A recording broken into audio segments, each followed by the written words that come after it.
lost again. I don't wanna run from all of this. I'm bulletproof, nothing to lose. So break me.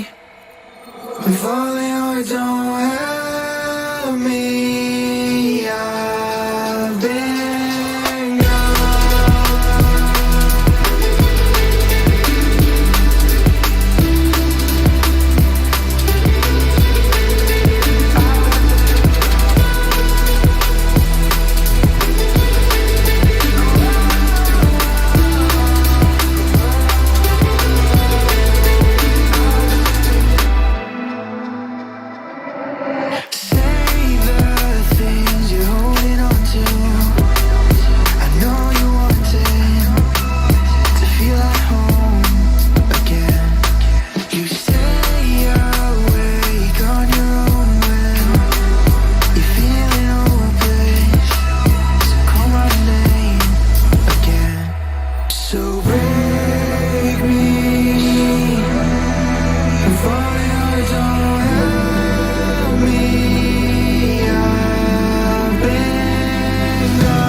How's it going, everybody? Welcome back to another stream. Hope everybody's having a wonderful, beautiful day, boys. How y'all doing? Welcome back, welcome back. Sorry for being a little bit late. I have a fantastic excuse, but before I tell you about the excuse, yo, them class changes though on 10.07 are looking quite good, don't they, dude? I checked out Paladin. I want to hop into Paladin today. I want to check out the Warlock too, because Jake was giving me like a whole novel worth of changes, and I'm the kind of guy that needs to like. I am better when I work with my hands, right? You know what I mean? Like shop class, fantastic, best learning environment for me. Reading something. You might as well not even tell me. Telling me about it all, might as well just let me go and experience it. That is the best way for me to really figure out exactly what these changes are. But the gist I got out of it is like your filler abilities are stronger, there's some new stuff, some about a tyrant. That's about all I know. So for me, I'm kind of going into this one with a fresh mind. That's about as close as it really can get. But Paladin, yo, I spent a bit of time with that Paladin. That thing looking good, dude. Honestly, this one of those class revamps that, you know, when they initially said that the class is going to be, hold on, let me get this up and running music. Where is that at? Chat, When they initially said that the class of Paladin is going to go through a revamp, what did you expect? Based on what I read and based on what I've seen, based on my personal experience, I honestly thought we were going to get the Guardian Bear 1005 treatment, right? A couple of new nodes, a couple of new talents, a couple of new stuff, but for the most part, the class would play more or less the same. This is on a whole another level. This is them taking the idea of a Paladin and they're like, all right, let's give the core of like what a Paladin is, bubble, you know, judgment, stuff like that. But like, how could it be really just like flip the sound tree upside down? How can we make something completely different? How could we add them new gameplay elements based off of the existing abilities? Bro, the fact that they took Crusader Strike and gave you a talent to turn that into an auto attack just tells you they're a whole nother plane of existence with a whole class design. Color me impressed, man. Color me, take me out, stick me on one of those coloring books. Grab yourself a sharp, actually don't do a Sharpie, don't do a marker, grab yourself a crayon, and then color me with whatever color that you think is impressive. Dude, the changes so far to Pally, I could main this thing. I don't even care, I see potential in this thing, that's what I see. I see a lot of potential in what they got. I don't know if that'll turn out good, but they're giving them like a raid buff, like a separate Pally raid buff. If you need two raid buffs, you got Devo, which is most likely going to be a Holy Paladin without Aura Mastery, but then you could got what? Second Paladin, maybe Prot? Maybe Prot? Most likely Ret? Because you need a middle spot anyway? Dude, it's looking really, really good, man. It's looking real good. I'm loving it. Like, okay, let's just hop on PTR and show you guys what I'm talking about, yeah? Let me just not even waste any more time. Just hop on PTR and show you exactly what I mean, boys. How y'all doing? Welcome back. Hope you got, we got some Liam, Jake. How you doing, my guy? Yes, sir. Zing, how you doing, my man? Welcome. Risky, how you doing, my guy? How much is Crusader auto hit for approximate? So, you know how when you go up to a train dummy and you press Crusader Strike? That. It makes your auto attacks Crusader Strikes. It just replaces autos. So, go up to a train dummy and hit it with a Crusader Strike, that. That. Like in the most literal way. They basically just gave it like an automatic Crusader Strike. Kind of like how, you know how warriors have the Devastator ability, right? They can turn the auto attack into a Devastator, or Demon Hunters have that Demon Blades that turns the auto attacks into Demon's Bite. That. Basically that. Alright, let me just show you what it looks like. Like, if you guys are just wondering, like, oh, yeah, how does it all work? We'll hop on PTR just for you boys. I also don't want to check out Warlock. I want to take a look at whatever death I got. I think there could be some death call shenanigans, so it could be very fun. Let me go turn on the fan real quickly, because today has been just a stuffy day, boys. Oh my goodness. Stuffy as hell. I don't know what it is, man. I don't know what it is. Oh my god. Does auto attack and Crusader Strike have an internal cooldown? Does an auto attack have an internal cooldown? You know what I mean? It's literally like you're auto attacking. Like, think of your auto attack. Just think of the way that an auto attack interaction works, right? When you place your character, right click an enemy, and you press that auto attack button. Right click the mob, right click a train dummy, right click a boss, whatever you gotta do. Whatever you want to click on. Click with your friends, click on your foes, click on a critter, right? And you auto attack? Is there an internal cooldown for autos? Whatever your answer is, just replace that auto with a Crusader Strike. That's it. So instead of like normally auto attacking that does nothing or maybe gets a proc for you or something, it just is a Crusader Strike, which is a full-fledged hit. And it generates you holy power like a Crusader Strike would. Let me shrink this a little bit. Just so I have it like blown up just for video purposes. Let me go swap to a real spec. Retribution. Let me go hit some train dummies. This is gonna be a mess over there, but it's okay. I could also go to Zoldazar, but I think the 5 train dummies in that one area is really, really nice. Real nice. Alrighty, give me my weapon. Also, I guess another thing to note, this character's not super geared, so, not about to go to Ring of Fates. Not about to go to Urbos, dude. The couple of times yesterday that I did press a Hearthstone on my Paladin, thinking I'm gonna go Valjakin, and I end up in Urbos, man. I don't know what it is, man. It was like a visceral reaction. It was like, I don't want to be here. I'm not even kidding ya. I think Shadowlands as an expansion is just, it just irks me. It irks me, to say the least. Let's just say that. All right, give me like 5 minutes or 2 minutes, 1 minute to head over to like an actual good train dummy area. Yo, what's up, Foxy? I do, my man. Hope you have a good one. Thank you so much, buddy. Appreciate you, beauty. Mwah! Appreciate you. Can we get a hashtag unique Foxy in chat for being such a unique, beautiful butterfly? Thank you so much, man. Appreciate ya. Thank you, thank you. That's very, very generous of you, man. 5 EU bones. That's a big bones, man. Appreciate it. Thank you, thank you, thank you. So is the IBM Demon how to change a buffer or nerf? I have no idea. That's another one we could change. We could test. Which my mom had an auto attack cooldown. Well, if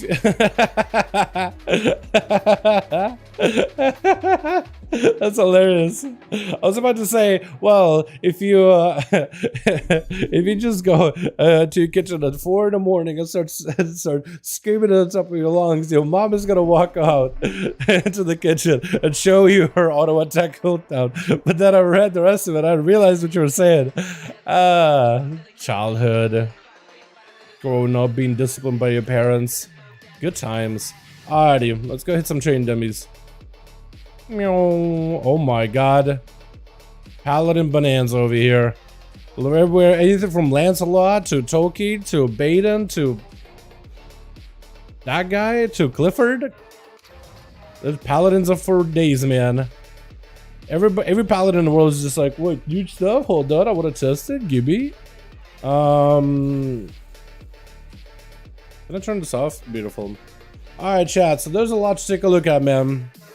There's a lot to take a look at. So we got, what do we start with, man? I guess let's just start taking a look at everything here. So the talent tree change for like Paladin survivability is going to be pretty big, honestly. Like there's some look quality adjustments, like Clan Socks is easier to reach and go late. Enhanced Clan Socks is bam, you get yourself with a spell much easier. You could kind of bypass, go around Repentance, you can go around Turn Evil, you can go around a lot of these other talents. They gave it quite a bit of like judgment damage in here. The Crusader Strike auto attack thing is also kind of interesting too, and that's going to synergize with like all your auto attack buff. Crusader Strike auto deal 10% increased damage. That's a new one. That's a hotfix. This was not there. Part of the Crusader. Auto attacks deal 10% increased damage and have a 10% increased chance. Well, that's new. Judgment deals 10% more damage and increases movement speed. That wasn't there last night. When I was doing the video, this was not there, chat. Wait, final record secret studies got told also wasn't there. Critical strike chance was increased by 2 with Wrath. That also wasn't there. Crusader Strike Judgment and Wrath. You'll hold it. That wasn't there either. Hold on. They changed this. Damage your periodic effect by 15%. Oh, this is new. Wait, this is, if you literally go look at my video from this morning, the talent tree has just been changed. They literally hotfixed it and they changed some nodes already. Man, they're fast on a draw. Versatility increased. Judgment cooldown reduced. Dude, even more survivability. Look at this, man. Look at this. I'm liking this a lot. Fire damage increased by 10 with Searing Light. I guess it depends on like whether they go maybe Holy Crusader or the other one. Is that what it is? Hold on. Let me see what happens, what that turns into when it switches to Holy Strike damage. No, it's still fire damage. Still fire damage. Fire damage increased by 10. So you can do like a Holy Strike, Holy Fire, Radiant damage build. That's kind of interesting. Anything that does Radiant damage, Radiant. Does this do Radiant? Let's just Holy Strike. But that means everything benefits a lot more from Mastery. That could be really good. Yeah, so Radiant damage, you only have like this combo right here. So if you do Wake of Ashes, you probably would have to pick up that combo if you wanted to. Because I don't think Consecration is like Holy damage or Fire Radiant damage, is it? No. Does this work now? That made it work properly. Alright, well there's a lot going on, man. There's a lot going on. Name. So Paladins got changed quite a bit, chat. I don't even know where to begin, man. I don't even know where to begin. But like, there's a lot going on. So they got basic stuff like, you know, cooldown reduction on certain abilities, action charge on Crusader Strike or Blooded Justice. They got stuff like choosing your own finisher. You can either go with a final verdict as your finisher, which is going to give you that holy damage, pure holy, and it's going to give you a little bit of hammer rat damage, or you can go for Holy Strike with Justicars. Justicars replaces final verdict or your Templar's verdict. This one is just raw damage, Holy Strike damage, which is scaling with your like melee and your holy damage as well. Well, this is just all holy. So that's interesting, because it gives you basically either like a constant big upfront damage ability, or one that could proc Hammer of Wrath into a Hammer of Wrath build, which is very, very interesting in my opinion. Then you got actual Judgment mobility. Hold on, I really gotta try this, because this wasn't there yesterday. Judgment deals additional damage, you can see movement speed. Yeah, hold on, I gotta try it, hold on. We'll remove this, and I don't even know what to do here. Let's try this. I want to try this like fiery damage thing. Yo, what's up, Cora? How you doing, my man? I hope you're having a good one. Best to meet you video? I guess so, man. I guess so. That's crazy. But yeah, like let's see the Judgment thing. So it doesn't look like it works, but it is there. Oh wait, no. This gives it second. Okay, so the tooltip is there, but the effect is not the same. Right now, this apparently gives me a second charge of Judgment of Justice. Just gives me a second charge. Hold on, let me remove the dynamic camp for a second. I love dynamic camp, but like the fact that it like changes my angle constantly, I'm just so over it. Yeah, so this challenge does not work properly. This was supposed to be Judgment deals additional damage. Instead, this gives me a second charge of Judgment. That's what the original talent was. So right now I can like throw Judgment in multiples of them. As you can see, it's just a ton. Yeah, that's interesting. Let's sit over here. Bam. Alrighty. But yeah, so that doesn't work properly. Let me go and switch it up a little bit again. Something like that, yeah. So some of these talents are getting hotfixed, but not all of them work. But the early impression we got is still the basic gist of it. There's one. Oh wait, that's the one with Judgment 2 charges. So that just doesn't work at all, does it? Okay, never mind. Then I had it a little bit wrong then. Never mind then, chat. Forget about it. Alright, so let me show you that auto attack thing. So, Crusader Strike is a very interesting ability. As Crusader Strike becomes an auto attack. So, you have the talent right here. Crusader Strike replaces the auto attacks.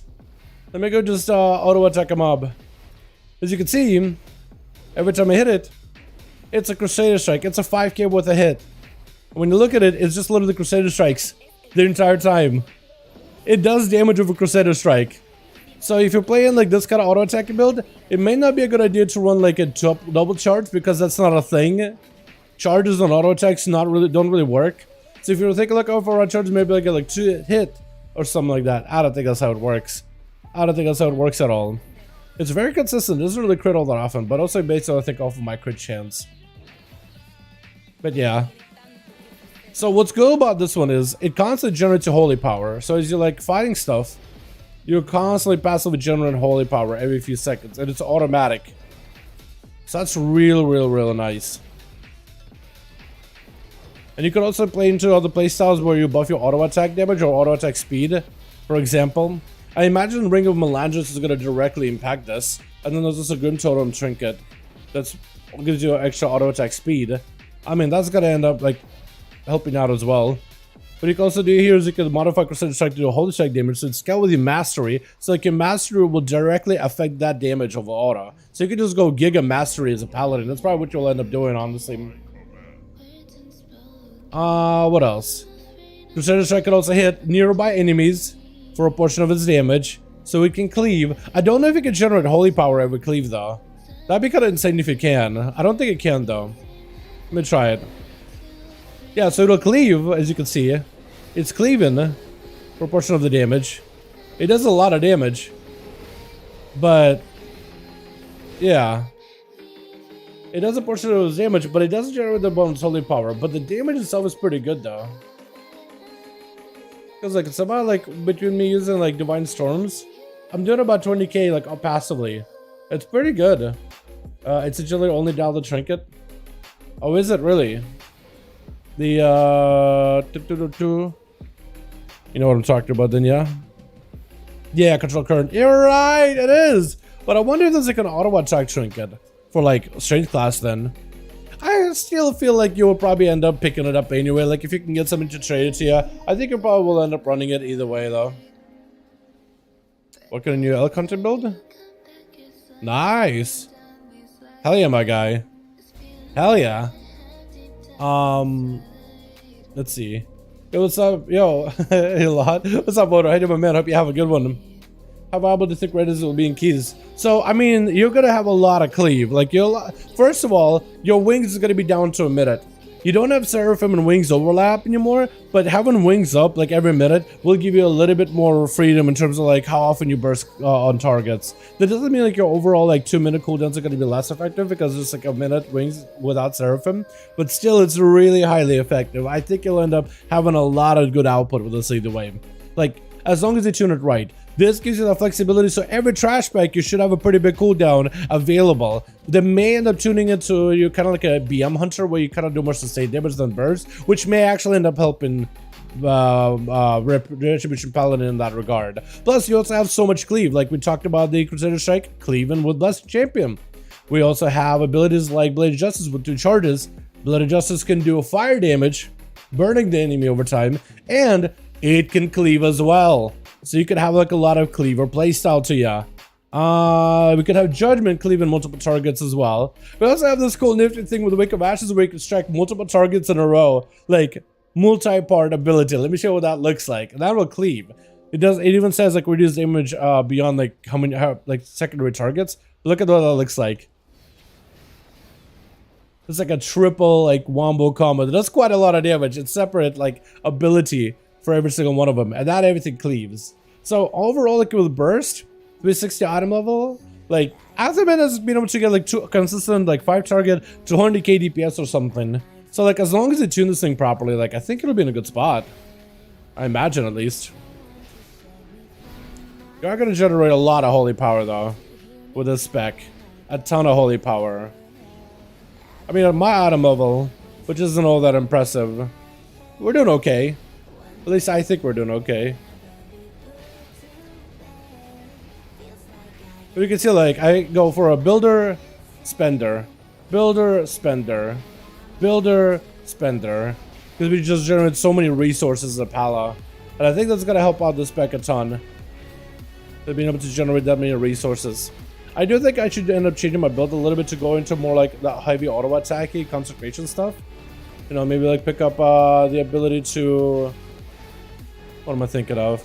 I may need to pick up the ability... What am I thinking of? The ability where my auto attacks can reset the Blade of Justice just because I'm auto attacking faster. Maybe that'll be a little stronger. But I mean... Yeah, like, what? Wings are back up, right? I felt like I just used them. And we just got a lot of cleave. Just keep AoEing. And if I had like consecration into it, like with a full consecration like AoE focus build, I think it could probably still be very specialized, like we could do a lot of single target or a lot of AoE. But I think now you have a lot better propensity for cleave too, which is something Paladin's never really been good at, is the cleave aspect. So you can still have a mostly single target focus, but then have some cleave on the side. Go into a big dungeon where there's a lot of mobs to cleave, put 2 points into Blessed Champion. You go into like a smaller dungeon, take a point out so you can cleave 2 extra mobs instead of 4. You can specialize yourself a little bit better, right? I feel like that's gonna help the spec a lot, like having that much of like minutia behind it of how to like customize everything about yourself. I think that could be really, really good too. I want to see if this works now, because that didn't work the other day. Has survivability. Survivability has been improved. If you're worried about red surviving, you may be one of the tankier classes with this new update. That being said, this is still early work, early version of Retribution Paladin, but there's a lot of survivability tools for the spec. You got, first of all, in the class tree, lots of new talents to help you survive. You have Sanctified Plates, Armor increased, Stamina increased, damage taken from area effect attacks, which is like raid-wide boss damage, also decreased. So you take a lot less damage, you have more stamina, you take less physical damage. You need more armor, you can go Word of Glory to get yourself bonus armor. That can maybe be good for PvP against like a rogue or something. You also got Strength and Conviction, Standing and Consecration, makes your Word of Glory more effective, so if you ever need to really heal yourself.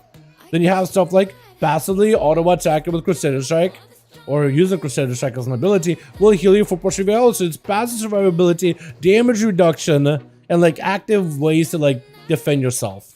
That on top of Retribution Paladin will baseline have Divine Protection, given free, for free, and you can spec into separately Shield of Vengeance. You can separate spec into Shield of Vengeance if you want it. You don't have to, but you can. So you have both that and this, and you can go Aegis of Protection, which empowers Divine Protection to be more effective, and Shield of Vengeance have as a bigger absorb as well. Dusk and Dawn, that's also another one too. Dusk and Dawn is a bit different. When you cast through Holy Power, generate abilities, you generate Blessing of Dawn. Once you consume it, you get Blessing of Dusk, which gives you 5% damage reduction. You can go with Blessing of Dusk, Seal of Order, that gives you more armor and cooldown reduction on your Holy Power abilities, which is more offensive. Or you can go Fading Light, where your Holy Power generators will give you a shield for a portion of all damage dealt. So like, let me spec into that real quickly, just so you can see what that shield looks like. Holy Power generators, everything from Judgment, everything from anything is going to generate more Holy Power. So let me try this right here. We're going to try to see if I can maybe get myself the proc of Blessing of Dawn. Here we go, we got Blessing of Dawn. Okay, that doesn't seem to work. Oh wait, there it is. Absorbing the damage for a portion of all the, I guess up to a cap maybe? Or maybe like refreshes once in a while? It could be that it refreshes once in a while. But now I have a shield, as you can see. Yeah, so it does end up kind of refreshing. It's a little bit weird in terms of how often it refreshes. Maybe it plays off of Blessing of Dawn specifically, which is a possibility. But yeah, like it gives you like a passive shield. It looks like it's a little funky the way it works now, but eventually like it should work properly. It doesn't seem to count a lot of the abilities the Holy Power generate. Like Blade of Justice doesn't count, but Judgments I think it does. I think that's why. Yeah, it may just count Judgments. Who knows, honestly. But that, once that works, should give you even more passive regen. Then, we're not done defensively. You can also go with a Light Celerity, where Flash of Light can be instant cast, 50% more effective, but it has a short cooldown. So like if you're ever like in combat, oh no, man, I need to give myself a bit of a heal, right? Oh no, pop. Just to pop yourself a 65k crit. Just like that. Okay, now we're chilling, took a bit of damage, pop. Back in combat. You don't have to stand there and cast the entire time, just quick. It does mean you're not able to just stand there and cast constantly, which may be useful in PvP. But if you just try to get yourself topped off, that's pretty good. You can also go, if you don't want to do that, Guided Prayer. Whenever you get super low on health, you will just Word of Glory with 100% effectiveness. Just to top yourself. Then you also got Healing Hands, which is still a thing. Or you can go from like a utilitarian option, which can be good for defenses or not. But Blessed Freedom can give you 30% more movement speed. That can be really good. And also you could share it with an ally. So let's say I'm like, oh, hey Tauren, let me give you bop. Okay, it didn't work for me for some reason. That sounds unfortunate. Normally, yeah, last night it didn't work properly. I guess maybe it broke now. But normally this would give you and your friendly ally Hand of Freedom. That's usually what it does. That's unfortunate. What else? Survivability, I think we got. I think those are Strategics of Light, which wasn't there before, but there's that. There's also supposed to be a Divine Storm heal, but I don't think they have it here. Light's Forge Blessing. Divine Storm heals you and up to nearby allies for 5% max health. So like maybe if that talent works, maybe that'll be good. But right now it doesn't work, so we don't really know. It will really depend on like what they do with it. You know what I mean? I think that's what it'll come down to. Get in. What's up, Felipe? Hey, my man. Hope you have a good one. Jessica down choices and saying your auto attacks. Yeah, your auto attacks should work pretty well with it, but right now it doesn't work properly because it's the game is having a hard time figuring out like what is a Crusader Strike right now. Is it an auto attack or is it an ability? So certain abilities do treat this as a proper Crusader Strike, an auto, but others don't really. So it's one of those things that's like they just implemented. It's gotta have some bugs because Paladin never had that kind of like interaction over abilities before. So there's that. Main wrenches is gonna be a really OP at least like this. I'm sure they're only gonna end up cleaning it up a little bit, but like they got other talents that still don't function, but like Judgment movement speed, that's gonna be fantastic. 10% movement speed, 30% slow. That's what a lot of people have been asking for. Crusader Strike, auto attacks, deal additional damage, have a chance to crit strike. That's gonna be good. The holy interaction with like the holy damage is really cool. Even Execute Sentence and Final Reckoning. They added it so the executions will prolong it for both, either debuff, whether you want to use AoE or single target, and the duration could exceed beyond a certain amount, or Divine Auxiliary. Final Reckoning, Execute Sentence, grant through Holy Power, which just basically means like, oh, you pop in a big setup ability, bam, resources. It's kind of nice. Also, they took away any resource cost on Execute Sentence, which is nice. One is a 30-second single target. And the other is a just a debuff with a bunch of AoE. So I guess it's like a single target or AoE option. I really like the Wake of Ashes like Searing Flames combo. I really like that, like the combo. Look at the ability combo that they use. I like that a lot. I think it's really neat. But there's no way to reset Wake of Ashes anymore, so that's going to be a little bit weird. But they did make it a capstone trait, which means certain builds won't even run at Wake of Ashes. I think a lot of them will, but certain builds may not even run Wake of Ashes. Do the hammers work? Oh, they do! Oh, they got the hammers to work. Look at that. Those weren't working the other night.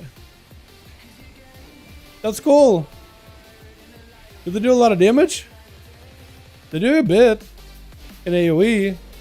Like, imagine if I just pop hammers. They're just going for like full blaster. Just let the hammers do work. Yeah, they do a little bit of damage. But it's like, if you don't like playing Consecration, right? Don't really want to have to play Consecration. You're gonna play the hammers if you wanted to. There is an option now. They kind of move with you. So if you want Consecration that moves with you, there it is. And I think anything you play, right? Anything above Consecration afterwards is gonna buff the hammers as well. So Consecration, Consecration. Anything above Consecration, so like Consecration, Strength and Convention moves with you as far as I understand. Golden Path heals allies. You can even play Incandescence, where it's causing holy power while in Consecration with the hammer spinning. I imagine would also do holy damage to all enemies nearby, which would be kind of nice. Also, maybe Paladins were like, hey, what if you could just take Consecration and move with it, or have it move with you? That's essentially, I think, what the hammers are gonna do. And then Divine Storm is gonna buff the damage of Consecration and Divine Hammers. So they may have to add like Divine Hammers part into these abilities, because these may work with just Consecration, but not Divine Hammers, because this one says Divine Hammers.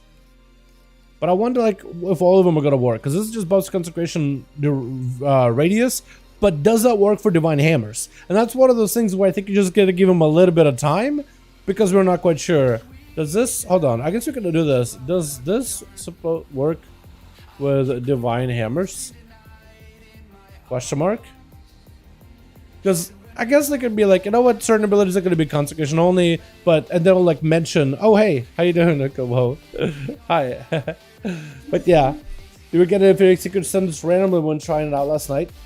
We were getting free execution sentences yesterday when trying this last night. Free execution sentences. I don't think I was. No, I don't think I was getting any free execution sentences or anything. Because the free execution sentence is this ability. The hammer solely falls down on the enemy and they'll suffer holy damage. Plus 7% of damage taken from abilities in that time. I don't think so. We'll be interested to see how things turn out. Should see 1007 in March, I think, so maybe 3-4 more builds.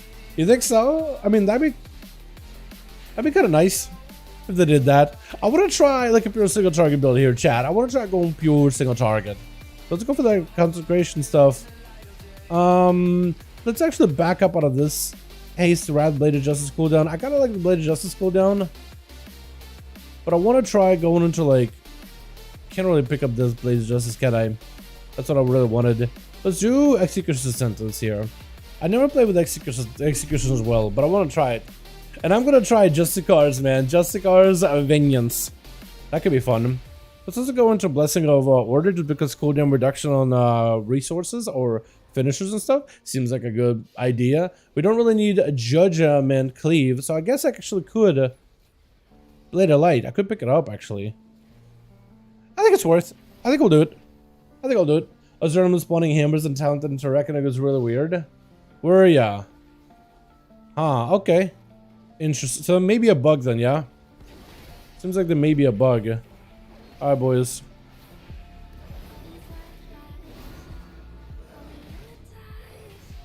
Trying to prolong this a little bit. I don't know if the prolonging effect actually works properly. That may not function right now. May have been broken. But it's cool you can actually have like a damage over time build with Paladin too. Like a periodic damage build with like fire damage too. Which could be kind of interesting. Oh, this keeps building. Oh, this does not consume holy power, does it? Or in the same way that I thought it would. Yeah, this does not get consumed by Justicar's Vengeance, does it? Oh, that's weird. Yeah, because this will continue building like automatically. until I use a finisher. So using Jessica's Vengeance and that may not be possible right now. I do like the passive damage you can do with this build though.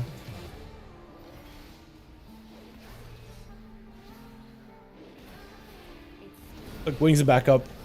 I really like that. Yeah, I don't think there's a lot of interaction with Jessica's Vengeance right now, so you kind of have to play in the Final Verdict. Just because a lot of these abilities don't really work yet. It looks like. Although this does a lot of damage. A Crusader Strike do a lot of damage. Why do Crusader Strikes hit that hard? How about autos hit that hard? There's definitely going to be a little bit of a flow with Paladin, like timing your autos. Kind of like how Paladins in Classic had to do. You kind of did have to time your autos sometimes. Yeah, there's not a lot of interaction right now with Blade of Jessica's Vengeance. They haven't really baked it into the spec playstyle yet, but I'm sure that they will. Let me report that real quick. Does not work. Oh god, I can't spell.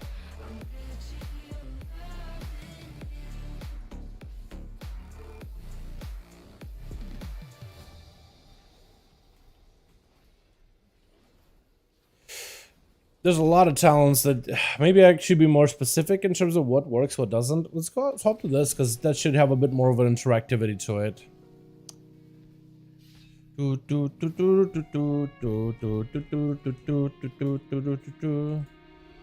Alrighty, let's try it again, boys. Yeah.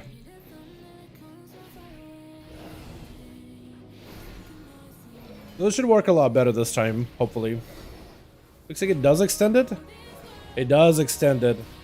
Yeah, it does extend it. So this is a lot more interactive because it actually does work together properly.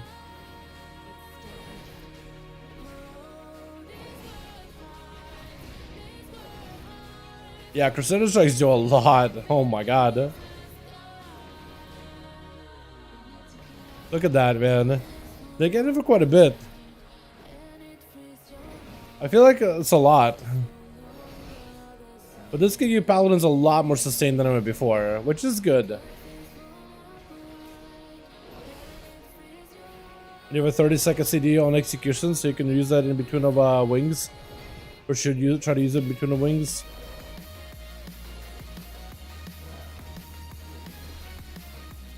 Yeah, so you can basically just have like a very, very cooldown based build with this auto attack, where you're constantly building resources, which could be kind of interesting.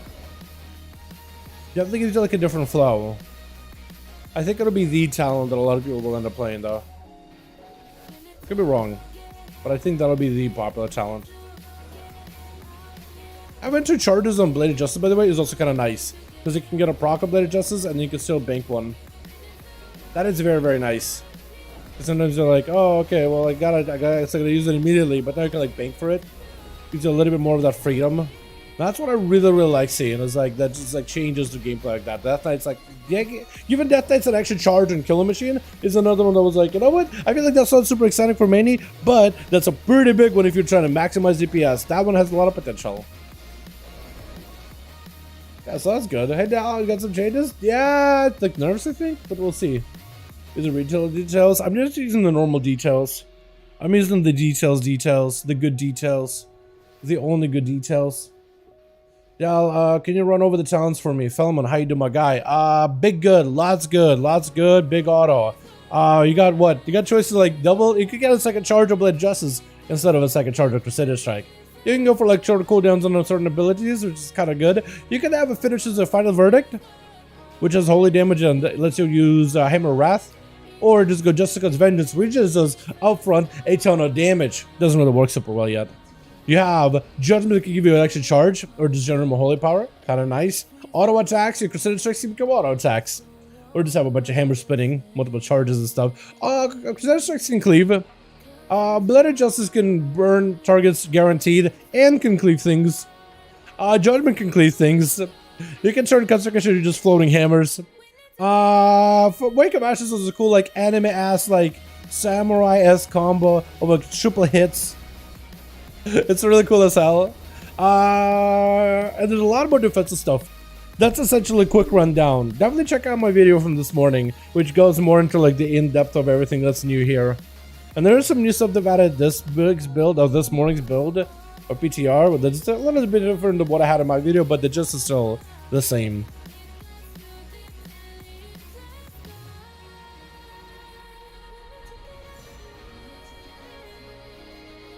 Who's that Red Leap? We haven't seen the Red Leap yet. But they did say they want to add more mobility for Reds. They're talking about it internally. I think maybe they took the, oh, they also have this now. I just noticed. Successfully interrupting an enemy with a rebuke, cast an extra Crusader Strike. So when you get to kick somebody, you get an easy, quick Crusader Strike. That's going to be kind of nice, honestly. That's more resources. It's going to make Red Palace a snowball, I think. Fallen Order execute, to be honest. Looks like one of the Fallen Order executes. Really? Kinda, maybe. Some guy innovated me one of hands at Shaman and Classic. Some guys innovated me when I am an enhanced Shaman Classic. Wait, why? Is that a thing? Wait, I guess technically innovate back in Classic could be used on here, but it couldn't it? Or an Arcade Mage's using it? I'm wrong on that one. Man, I do. So there is also another one, chat here, another interesting one. Increase the damage of periodic effects by 15%. I kind of want to try to make a build around periodic damage. So what would count as periodic hits for me as a paladin? Obviously Consecration. So I think anything that busts my Consecration would probably be the way to go. Divine Storm. I'm thinking maybe do like the auto attacky Imperium Power so I can get more procs of that. So let's do it like this, man. I want to try a different build. Expurge, yeah, we need Expurgation, and I want to go into like a Consecration heavy build here. I want to try this, and that means we'll need to maybe go like a town point out of here, maybe go one here, go into that big Consecration. Alrighty, so pick up the double-bladed Justice. I think Art of War because I'll be cleaving with auto attacks anyway. Definitely cooldown of Bladed Justice is good here. That's fine. I'll pick up like a utility here. Let it just generate 1 holy power, that's good. Expurgation, auto attack, and then add that cleave, because why not, right? And here, I think we go Crusader Strike for procs of Divine Storm. Judgment second cooldown, auto attack, 10% more damage. Enemies hit by Divine Storm, take 10% more damage to Consecration. I feel like that's a must. Consecration is larger. I don't think we need a larger Consecration though, do we?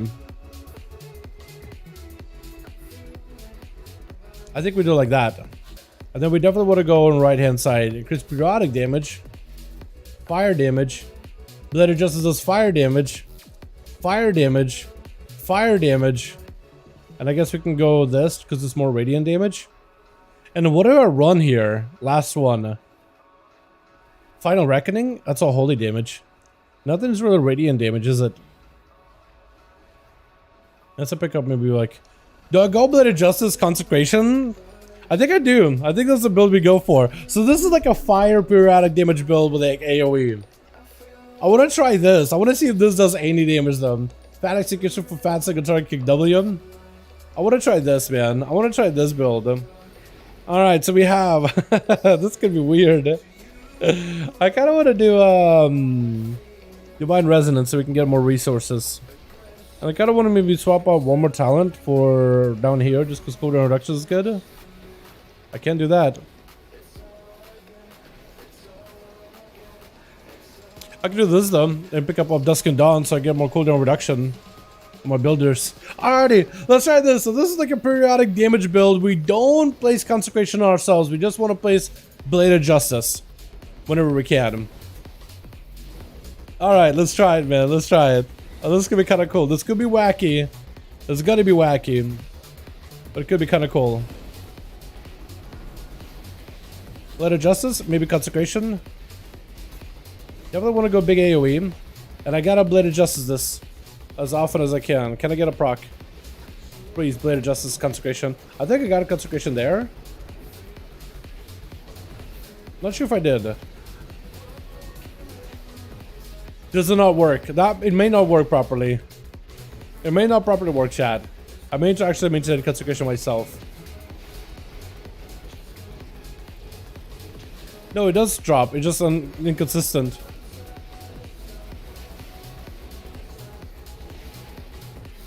Yeah, it may not be worth though. It may actually not be worth.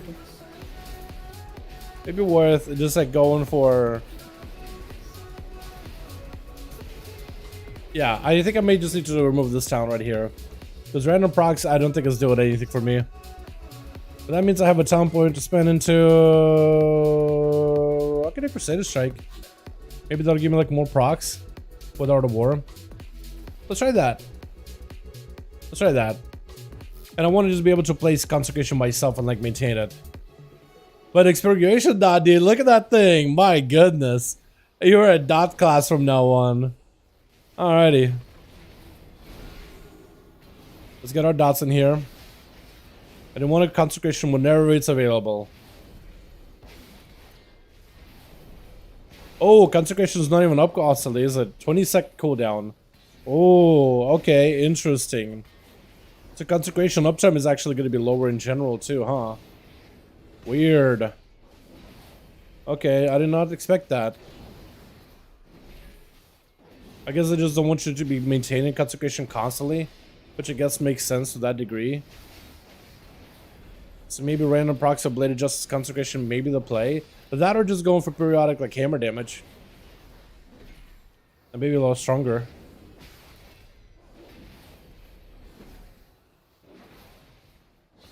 This is a lot of damage. Yeah, Consecration is much lower in uptime. I don't know how I feel about that. Huh. Let me try going into set of autos.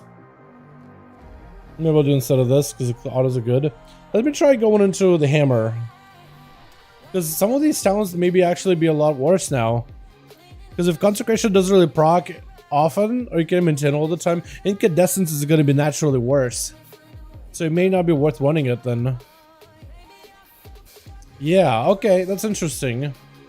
I do want to try to see if this gets buffed up at all though.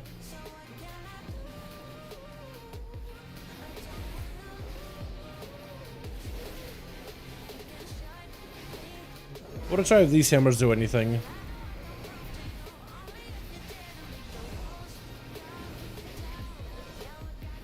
But just as much as we can. I love how what is it, Crusader Strike autos? I'm just able to just like press an ability, finisher, press an ability, finisher, press an ability, finisher. I'm just swimming in procs. I have so many procs on me. It's ridiculous. Press an ability, finisher, press an ability, finisher, press an ability, finisher. I think at that point maybe the auto attack procs of Bladed Justice may not be worth it then. I think it's still better. But I could be wrong. I think maybe just go for like... What's this other talent? Going for like... Righteous Cause may be a lot stronger because Tempest Verdict, Final Verdict, and Jessica's Vengeance. Oh, that's just my single target ability. Has a chance to reset Cold of Blade Justice. For some reason I thought it was Divine Storm too. Not bad. See if this hammer do anything. I feel like Divine Hammers are a lot stronger. But I'm not seeing any Divine Hammer like Consecration interaction. So Divine Hammers may not function like Consecration or have any towns that work with them at all. That's a little unfortunate. But what can you do? What's up, Dad? What's up, Dad? I'm man. Hope you have a good one, my guy. Welcome, welcome. Hope you're having a good one, fam. A little bit too button character. I mean, you can see the amount of resources that generate, right? The auto attack Crusader Strike is ridiculously good at generating resources. Ridiculously good at generating resources. Look at that. I press one ability, and you can also make it so that so many abilities cleave now. You're gonna be swimming in resources, man. It is. It is. I think it's not a bad flow of abilities. It does feel like I'm like overdrawing a lot though and stuff. Pally update, dude. Paladins are looking huge. Let me show you. Let me just tell you some of the wackiest abilities, Dan. First of all, you can have your Blade of Justice now cleave multiple targets while burning them with a second charge. You can also make Blade of Justice do Holy and Fire damage, which is radiant damage. You can increase the damage of your periodic effects so you have more dot damage, and your fire abilities do 10% more damage. Combine that together with Wake of Ashes, which is radiant damage, a combination of Holy and Fire. Fire damage of Wake of Ashes can also burn the enemy with radiant dot over time, benefited from Searing Light. And it can actually have multiple hits, so you can just stack it up a couple of times. You got this like a triple wombo combo. Let me show you what that looks like. Triple wombo combo of like, this is what your Wake of Ashes can look like. Pa, pa, pa. Look at that. It's like some samurai stuff out here, man. It's ridiculous. Judgments can cleave multiple mobs. You can have a second charge of Judgment. Judgment can get you movement speed. That doesn't work yet. Crusader Strike can become your auto attack. Crusader Strikes can now cleave nearby targets. Crusader Strikes, Judgments, and Hammer Wrath can do holy strike damage, which is a mix of holy and physical. That means the Crusader Strikes don't only get physical hits, or partially physical, but Mastery benefits it. So your Mastery gains huge value. It's insane. They've done a lot of cool stuff with the Paladin. It's actually kind of crazy. You also got big defenses, like you got baseline Divine Protection. That's just a baseline ability now. Stack it up together with Shield of Vengeance. Stack it up together with Aegis Protection, which makes all those things a little bit more effective. Stack it together with other passives like Sanctified Blades, armor increased, stamina buffed. You take less damage from AoE, so like raid damage you take less of, just because your auto attacks or your Crusader Strikes can heal you for a portion of your health. Like, dude, it's looking like a main class status. Easy main class status, man. It's actually kind of nuts.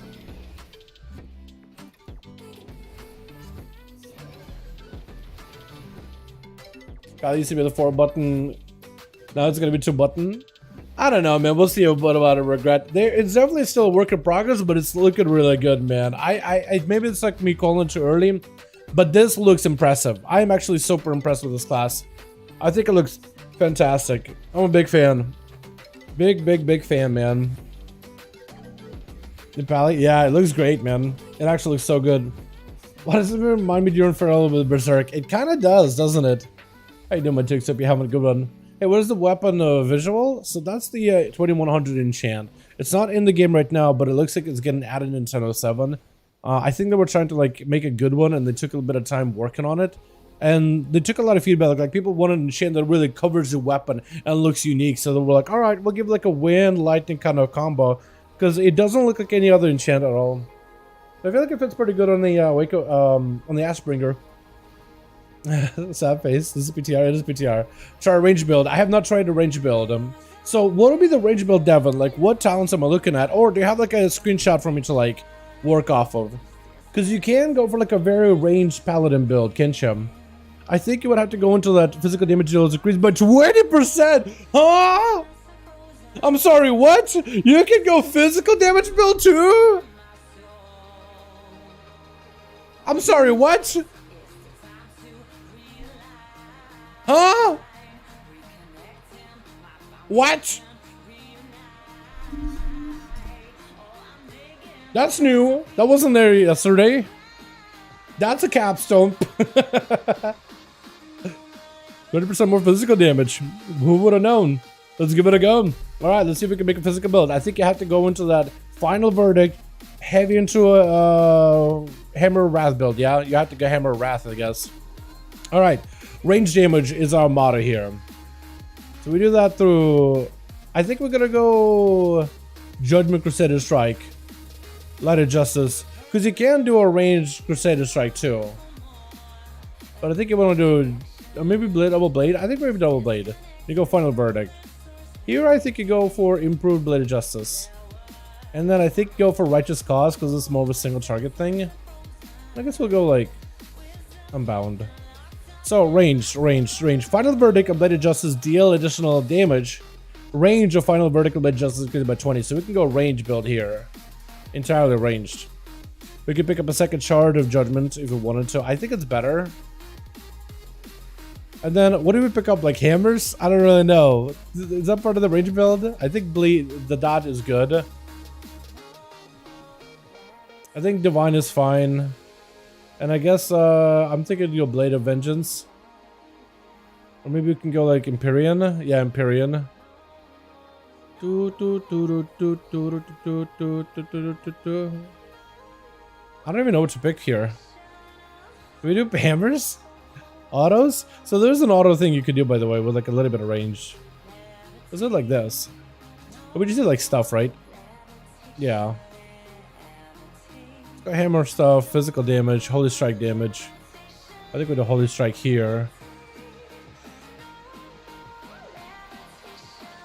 Is that part of the range build? Execute sentence? I guess so, yeah. Yeah. I don't know if this is like the range build that we would want to play, but that's about as good as I can get it. And the thing is, you can also play into a couple other things. So Crusader Aura naturally now gives you a little bit of a yard range on your attacks. So normally as a Paladin, you gotta be in melee, right? When you pick up Crusader Aura, you can get a little bit of range. Still auto attacking.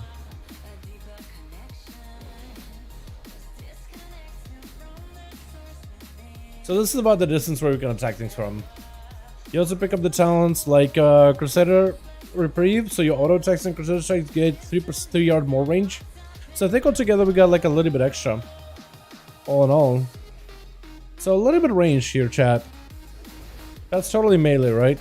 Gonna open the chat aside is the 2100 enchant called Primal Storm. Is a Primal Storm enchant. Alright, so how do I do this then? Or do I want to go further range? Like this is a full range build right here. Full range. So this is about the max, the minimum, the maximum range that I can really do. So this is like, let's do it like this, I guess. Yeah.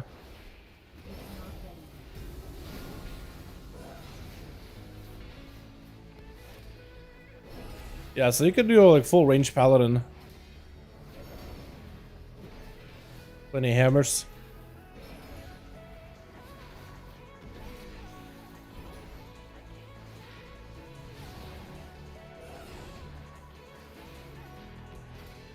Yeah, so if you gotta like hit from a range as a Paladin, you could.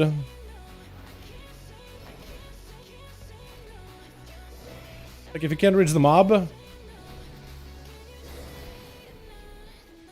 But you are gonna run out of holy power at some point though. Maybe you get in melee. You get like one little auto attack hit. Not super far, as you can see. Although I'm also not really getting procs with like the final wreck with the hammers at all. That seems really consistent. Oh, there it goes. They're a proc. Inside of wings, like you're definitely gonna have like a lot of uptime. But yeah, you can just gotta do damage from a distance. You don't actually have to get a melee with somebody. You keep them out of arm's reach, dotting them, hitting them with physical damage. All that physical damage buffed up. Or into the evoker. As a melee, it is a lot of range though. It's a lot of range.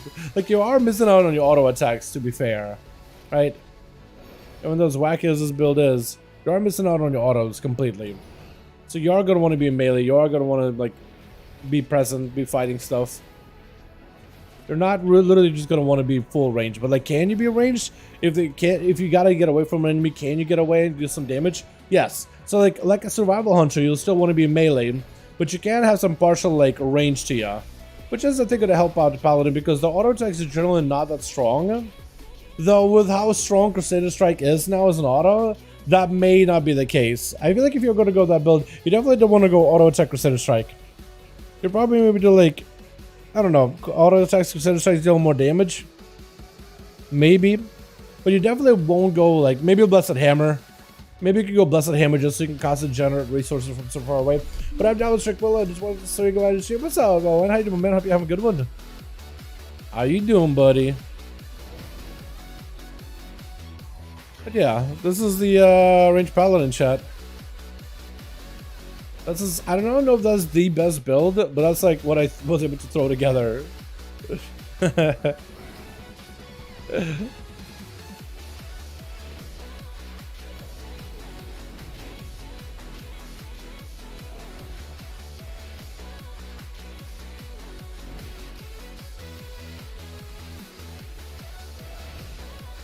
And for this build here, chat, isn't that working? Oh no, it is working. I do also have the hammer, so you can literally stay at range the entire time.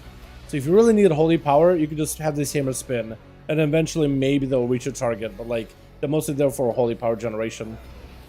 Yeah, if you just want to play range Paladin, you literally could. I wonder if that's going to be like a thing for PvP. Will you just like have that extra range? It's possible. Because it could not really lack for resources or anything. You know?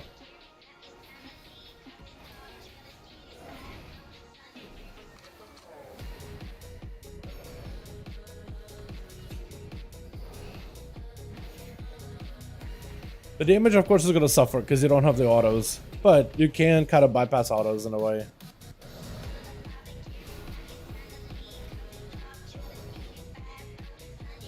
Something super geared too. That should be also considered.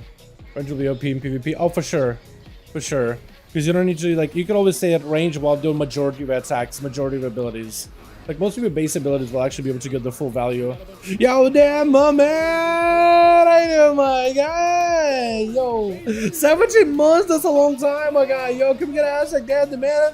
My guy, appreciate you, my dude. Thank you so much for continuing to be a wonderful, beautiful member of the stream community. Appreciate you.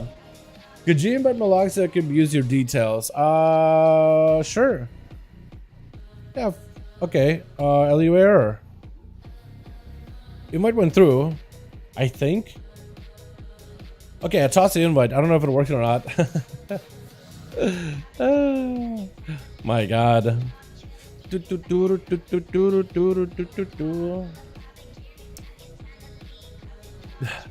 I haven't seen one, but reading from talents, you feel like you can play survival like a survival hunter. Yeah, Devin, maybe that's what you guys will end up doing as a Pala. Dude, this class looks so fun right now. Like, the fact that Paladins could do all these wacky things. Like, hey, even if, like, this range build thing does not really end up panning out at all, right? If this ends up just kind of being canned, and it's like, oh yeah, it's kind of like a build. Maybe you could run a PvP, but it's like, whatever, really. I still think it's really cool that the class even has the ability to play, like, something wacky and cheesy like this. I think that's probably the best part, in my opinion. The fact that a class can do a lot of these weird build stuff. I think that's like my favorite part about the whole Dragonflight talents is the fact that there's so many choices. Don't even know if these talent builds are gonna be, you know, a real deal, you know, because maybe they'll be out of mana, maybe they just won't be min-maxy. But like the fact that you can make that kind of build, you can do something crazy and wacky, maybe it'll work. The fact that the game lets you, I think, is honestly my favorite part about this expansion. The fact that there's like that choice. There's opportunity to make a good choice. There's opportunity to make a wrong choice. And the fact, like, the more choices we get in general, the better. But yeah, this Paladin looking good, man. Paladin looking very good. Yo, how's Disc looking 7-7? They didn't change it much at all. Like, Disc, there were some holy changes, but I don't think there's anything new for Disc-based. Chat, anything else you guys want to see with Paladin? Because I feel like we took a look at everything in detail. I kind of want to peep the Warlock. I want to peep some of the other classes. That... Or do you guys not care about any of those classes? What would you guys want to see? More class stuff? Because there's some Warlock stuff we could take a look at. Maybe some Demon Hunter stuff. Maybe some Holy Priest stuff. Or the Holy Death Knight. Or do we just like forget about it? Jump on live. Join my Mema Tukes. Maybe see if we can slam out the Paladin like a +10. Maybe. Don't know. I feel like if I had the new Paladin, I feel like definitely would be survivable. The old Paladin, I don't know if it can. Paladins an MS. If they get an MS in PvP, yeah, I think that'll be like a whole another level, man. Just a range of MSs. Give it into like Templar's Verdict, 25% damage healing reduction. Bake it into it, like a Mortal Strike. Yeah, that'll be incredible. That'll be incredible. They should do Priest? Okay, we can do Priest. I'm down, boys. Because I was trying to figure out whether I want to like do all the class stuff or not. Alrighty. Let me see if I can back up. And let's see Priest, man. So Holy Priest apparently changed a bit.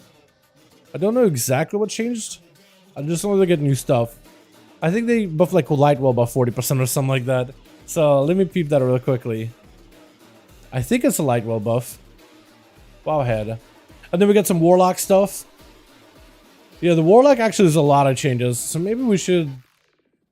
It's gonna be a lot, man. Am I even gonna have time to do keys today? Because I kind of want to do other stuff as well. You know? Oh my god. Today's going to be a busy, busy day, man. I knew that this week was going to be a busy week. I could just feel it in my bones. Alrighty, Holy Priest. I suspect has gotten a couple of changes. I'm still trying to figure out exactly what changed. But let me pull it up. Alrighty. Here we go. So for Priest, what are we looking at? Paladin. There's a big set of changes. What about Priest? Priest. Fix an issue. Witch Hunter persistent. Witch Hunter skill. Protection. Light triggers special light. Divine Star healing to be increased from Shadow Covenant. Divine Image now triggers off of a Holy Word cast instead of having a chance to trigger. Divine triggers in 9 seconds, about 15 seconds. What is Divine Image? Divine Image. Divine Image. Oh, this one. When you Holy Word spell, when you use a Holy Word spell, you summon an image of Anaru. For 9 seconds, whenever you cast a healing or demon spell, the Naru will cast a similar spell. Oh, okay, they're trying to make the Naru thing a bit more consistent. Okay, interesting. Interesting. I can get behind something like that. I feel like I have more talent points than maybe before, but I think they changed some stuff, didn't they? Alright, so Divine Image buff Priest now has a stack to counter-represent a number of active Divine Images. Has been added to the personal resource display. Wait! Hold on a second. Oh yeah, you can have like multiple images, can't ya? So it's anytime you use a Holy Word ability. Hold on, can you have an army of little like Narus to heal with you? Hold on a second. Is that a thing we can do? Hold on a second. Hold on. So anytime I use a Holy Word spell, I get an image. So does that mean hold on. Can I have a bunch of little Narus here? No, hold on. No way, right? No way. Alright, so let's say 1 Naru, 2 Naru, 3 Naru, 4 Naru, 5 Naru. Oh, it's an army of little Narus. Are you kidding me? Yo, they don't really do a lot of damage. Wait, they came for like 3k. Yo, that is so cool. Oh my god. Look at my Naru army. Oh, wait, could you go for like a big Holy Word build? Like Holy Word cooldown stuff? Holy Word. So anytime you press Holy Word, casting a Holy Word increases the healing of a flash of light. That could synergize. I could drop a Holy Word, bam, summon a bunch of Narus. Circular healing reduces the cooldown of Holy Word. Sanctify, Prayer of Mending reduces the cooldown of Word of Serenity. So you can use stuff like to go for cooldown reduction. Cooldown of Holy Words are reduced by additional 10% when you cast relevant spells. Oh man. Critical heals from flashlight to heal, increase the healing down by next Holy Word spell by 10. When Holy Word Serenity, Holy Word Sanctify finishes the cooldown. Okay, so you could be like a Holy Word build. You can be a man of many words. You can be a man of many, many words. The fact that I can have this many little Narus in here. Oh, that is so good. Hold on, I want to make a full build. I want to give myself an actual like proper build. Holy Word build. Holy Word. Holy Naru, man. Hold on. What do I get rid of? That, I guess? I want to be a man of many words. Oh, man. Okay. This is so cool. Legion Priest, what is this? Exactly. Alright, so as I cast stuff, where's this ability? Like, I have it somewhere. My stuff is all kinds of messed up, man. But it's okay. Wish I could do multiple chastises. You know what I mean? Alright, so let's do this. Let me summon a bunch of Narus real quickly, right? Real quick. So I think what I want to do is get a bunch of Narus and maybe like Apotheosis. Cooldown reductions on Holy Word and reducing the cost by 100%. Ooh, okay, let's do this. Okay, so I wanted to get a bunch of Narus, right? Bunch of little Narus. Big heal. Big words. Man of many words. Oh, look at that. And I heal myself and they heal me too. Look at this little baby boys. Look at this little baby birds. Oh, look at that. Firing squad. Dude, barrages. Oh, that is so cool. Look at them. They don't live long. That is so cool. Yo, that is the coolest thing ever. You could be a little summoner. This is neat. Oh, that is insane. Okay, wow. That is a pretty big shit. I don't know how good they're gonna be. Their damage and healing may be absolute doggy doo-doo water. But however, chat, the fact that you can get a bunch of Narus and they're constantly proc, guaranteed proc, maybe this could be effective. The interaction between abilities like Holy Word stuff, like, could be really good, man. Let me see if I can just heal that man. Try to not do damage. I'm trying to heal. Like, maybe that'll be good. Who knows, alright? Try to heal them. So they can put a renew of their own. So they will heal an ally. But like how I heal them. But I can also have them go like super aggressive with me. As they do attacks, they'll just fire away with me. Which could be pretty good. That's really cool. They already do good damage and healing, the downside of no kick. Oh, priest? Sorry, but I have to ask again, what kind of weapon enchant that they can have in the templates? What kind of weapon enchant it is? It's not a, like, it's some... So the weapon enchant that I was running is called Primal Storms. Yeah, that's not like a templated character thing. It's just, you gotta earn that one. It's an earn enchant. Yeah, Holy Priest. Streaming the raid later. I don't know about a D-Woods. I'll see how I'm feeling, man. I didn't really get much sleep last night. I've been streaming Tuesdays, but I haven't really been streaming any of the other days. I don't know. I was thinking maybe just focus in. The guild did say, like, it looks like we maybe could get the kill tonight. If we, like, really push full effort into it all. I don't think so. I think tonight I'm not going to stream, but if we get in close, then maybe Thursday stream. I don't think we'll kill it in one evening. I'll be very surprised if we kill it in one setting. But apparently, like, you do that P2 and, like, you're chilling. And apparently we basically got through the worst of it. So we'll see. I wasn't planning on it, though. Alright, what else is new? This is so cool. I don't know if Divine Images is going to be anything worth anything, but I like it already. I like it already. Lightwell got buffed by 40%. What the hell is Lightwell? No one uses Lightwell, and they're trying to buff it. I think it's good that they're buffing it. That's up to heal a raid or party for lower than 50% health. That's 2 minutes until 50 heals are expended. I mean, okay, that could be kind of okay. Lightwell could be kind of alright. I don't know. They're trying to make it compete with Lightweaver, which I think is going to be difficult just because Lightweaver is so good. Just as a talent. Coding of Lightwell is now 2 minutes instead of 3, so that is a buff. That is a buff. Fixation where Divine Images constant healing damage spells to not have some effect. Okay. Fixation Spirit Redemption, Fixation Gods and Afterlife stuff. Afterlife Divine Station now increase the radius of Divine Him, Cosmic Ripple, and Symbol of Hope. Okay, that's pretty good. That's not bad at all.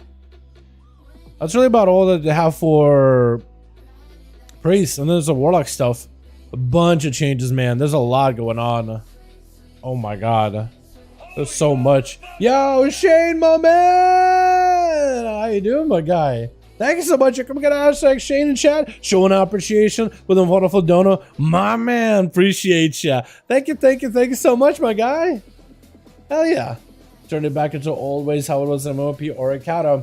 It was just a glorified totem. It was an ability we had to click it, but it was really good. It did a lot of healing. It was like, just click it. But it did a lot of healing. Wasn't it just always like, because now it is passive heal. It just passively healed things. But I think they just need to buff it so like it actually becomes valuable. Just make it really strong. Thank you so much, Shane. I appreciate you, my guy.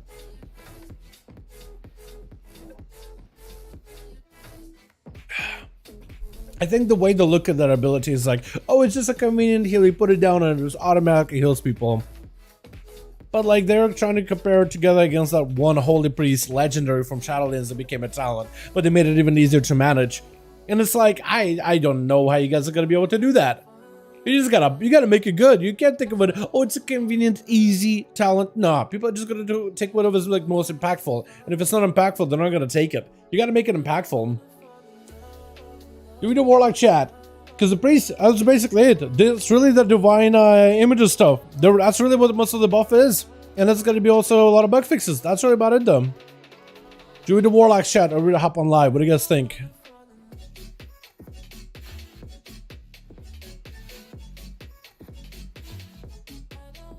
See you on the Warlock. Alright. I don't have a max level Warlock. Not yet at least, but I do want to peep the changes. I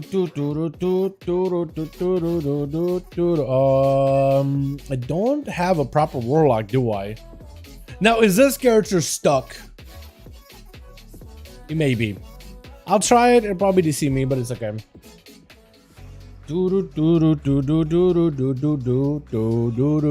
Because there's a lot of changes for Warlocks, man. Ton of changes just for this class specifically.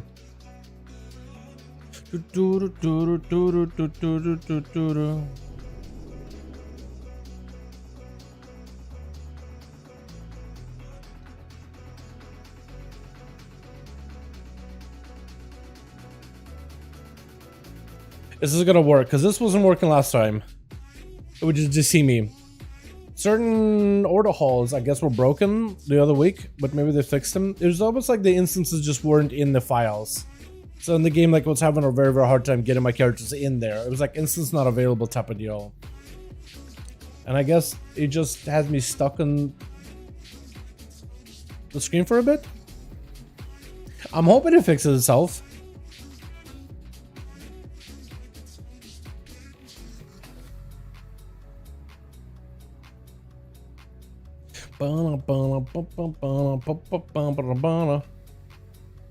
Second tournament forever, maybe.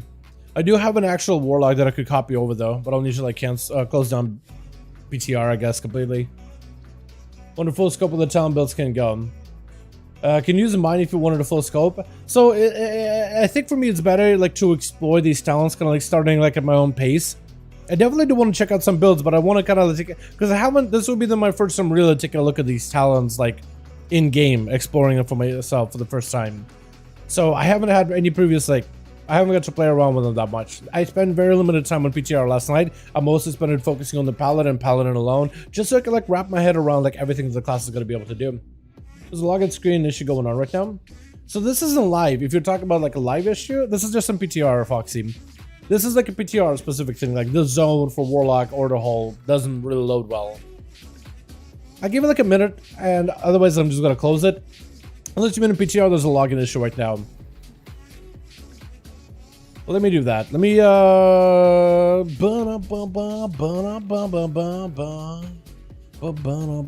let me do this.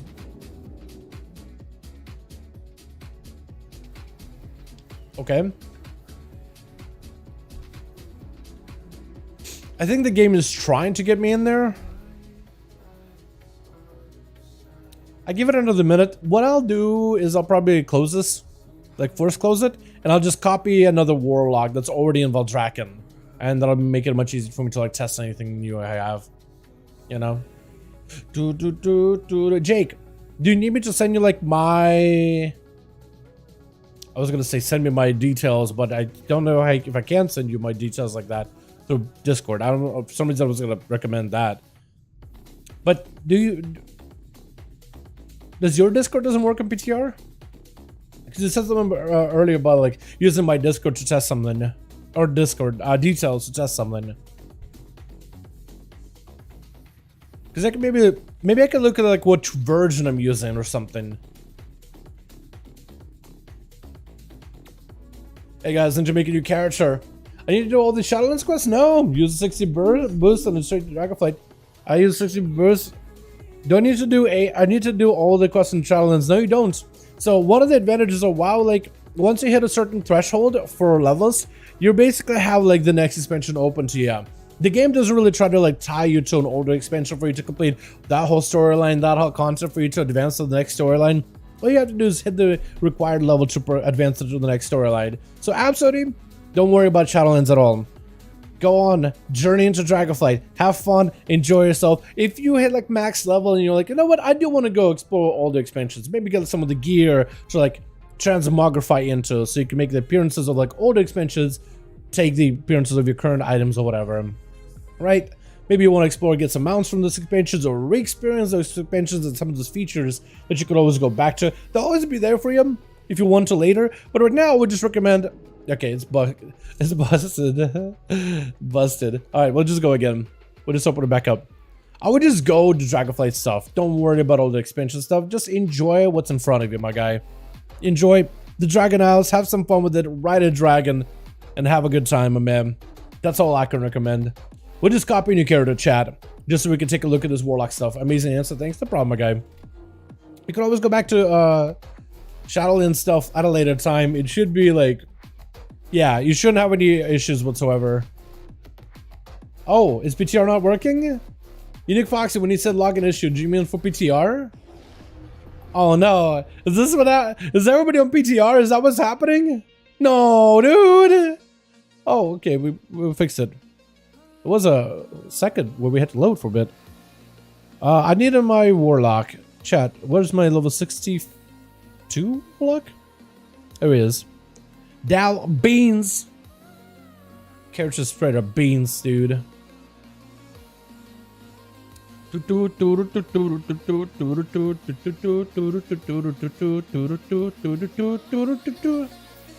Alrighty.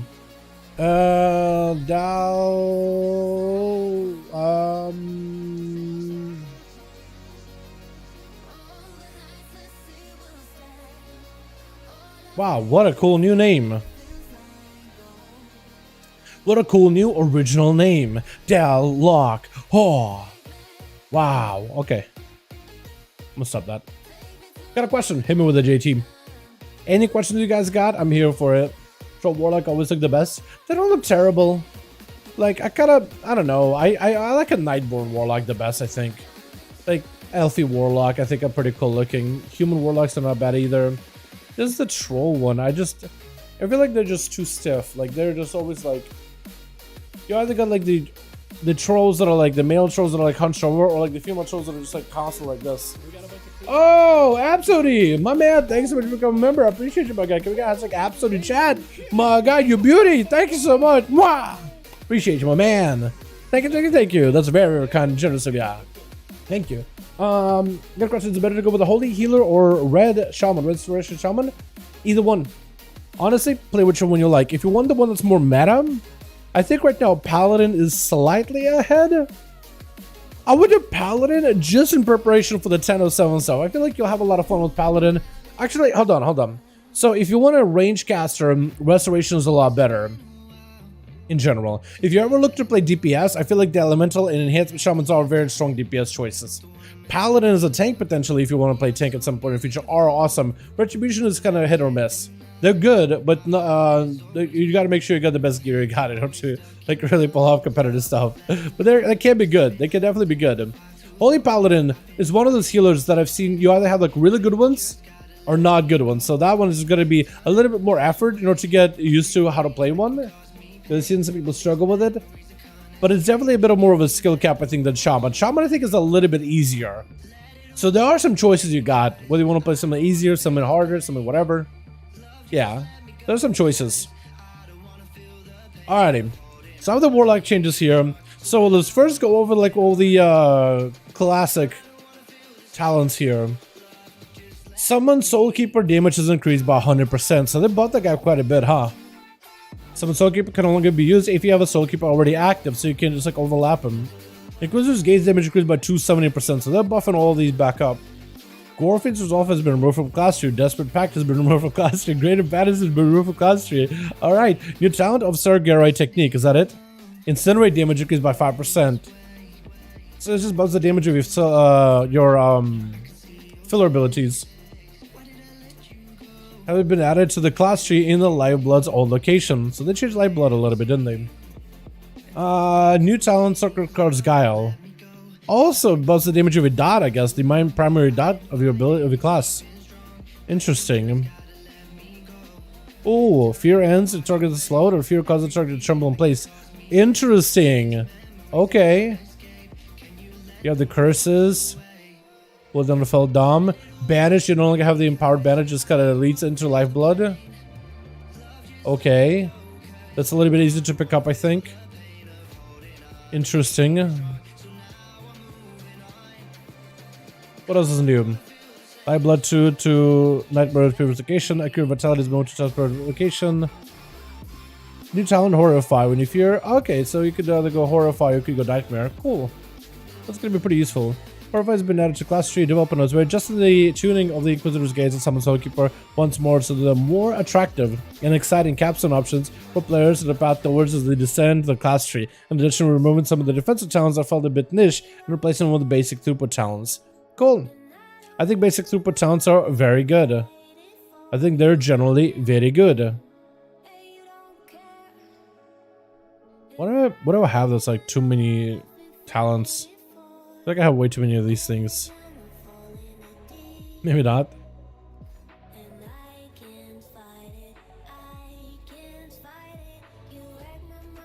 I guess let's go eyeball. Yeah. Okay, so that's basically what the biggest one is they removed some of the talents that were like not super used, and then they added your like two throughput talents. One to buff your base filler ability, one to buff your dot damage. So this is going to be Agony, Wild Imp, or Immolate. The Wild Imp change could be really good. And they buffed the Wild Imp recently by themselves. This could be pretty good. Agony could be really strong then. Shadow Ball, Drain, Incinerate. Cool for this one. Hi, what about Fire Mage? Nothing new for Fire Mage that shot. How you doing, by the way?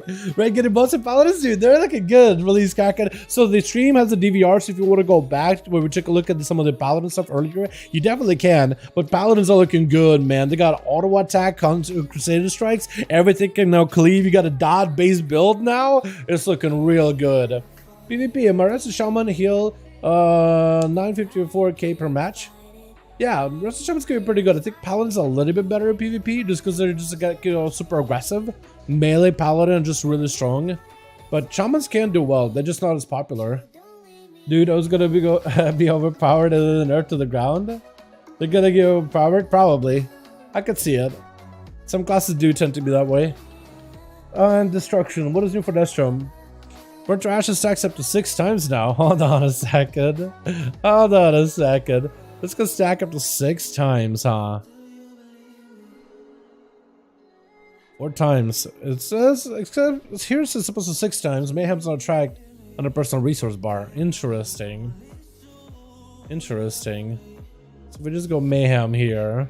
I want to try this, man. I want to try 6 stacks, huge for AoE. For sure, for sure. Definitely. Definitely. Alrighty, let's try this. So how do I do for AoE here? I don't have the best like item level or like level for that matter, so don't expect too much out of me, boys. This character still is a work in progress, but I do want to try stuff. So I kind of want to. Here we go. We'll just disable it for now. I guess we're just gonna get some dots in there.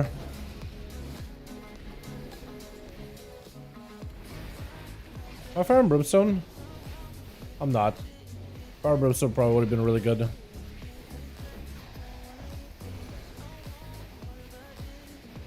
feel like one of those Fire Brimstone moments. Wait, can I also go big Incinerate dot too? Actually, let me back up. I probably should have set up my build ahead of time. Yeah, let's go like big immolate damage. Let's do that. Immolate deals periodic damage. Oh, that stuff is kind of all nice and dandy, but like, let's just go like actual cool talents, actual good talents.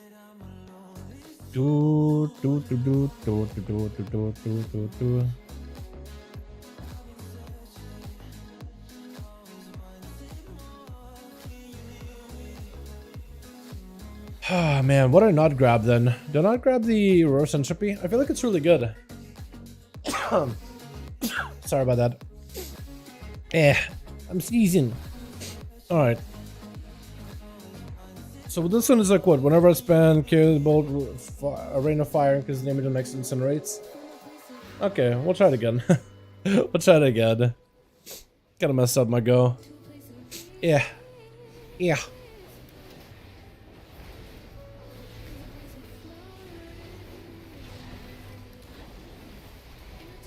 Okay, so we got stacks. My damage is definitely going to be like really difficult to figure out like if it's high because of my lower level. But at least we can see like where incinerates are in terms of like rest of my damage sources. You know what I mean? We can see like if incinerates is like my highest output for my level. That's something we could definitely track. I think they've also done a pretty good job with Mayhem. Like, it doesn't almost ever target the guy I'm, like, attacking. It's almost like Mayhem purposely searching for another target when I'm casting. Which is good. And you can see Mayhem as a buff now, which is good. I mean, Incinerates are doing a lot.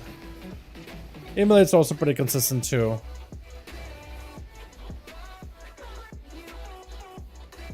I mean, definitely Rain of Fire is going to be my top damage ability, but man, Incinerates do look good. Let's see how it is on single target.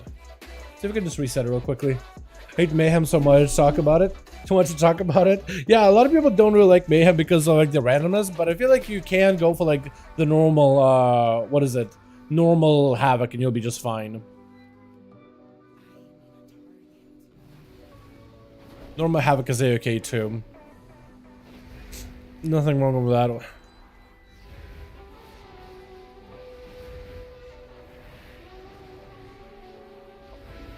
I don't think I'll need a Blasphemy with this build.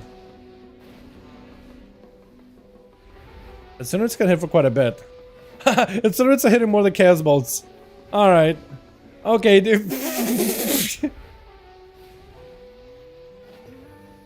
Alrighty. Alrighty. Alrighty then.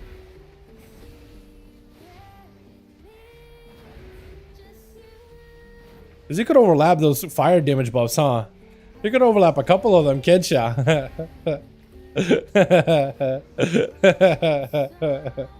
Okay, so Fire Warlock may be like a potential play then. Maybe a potential play style. It's all about fire damage. Okay, so there just to proc yourself the eradication and to give you that proc of like Incinerate does a lot more damage. Burn to ashes, dude. Incinerate may be the hardest hitting ability then. It's gonna be more like a combo Warlock then. Look at that. That's single target. Of course, I could maybe get like a different build setup where Cannonball does a lot more damage, but man, if I use Cannonball just like his gateway to debuff the enemy and Incinerate it harder, this could make this spec real good.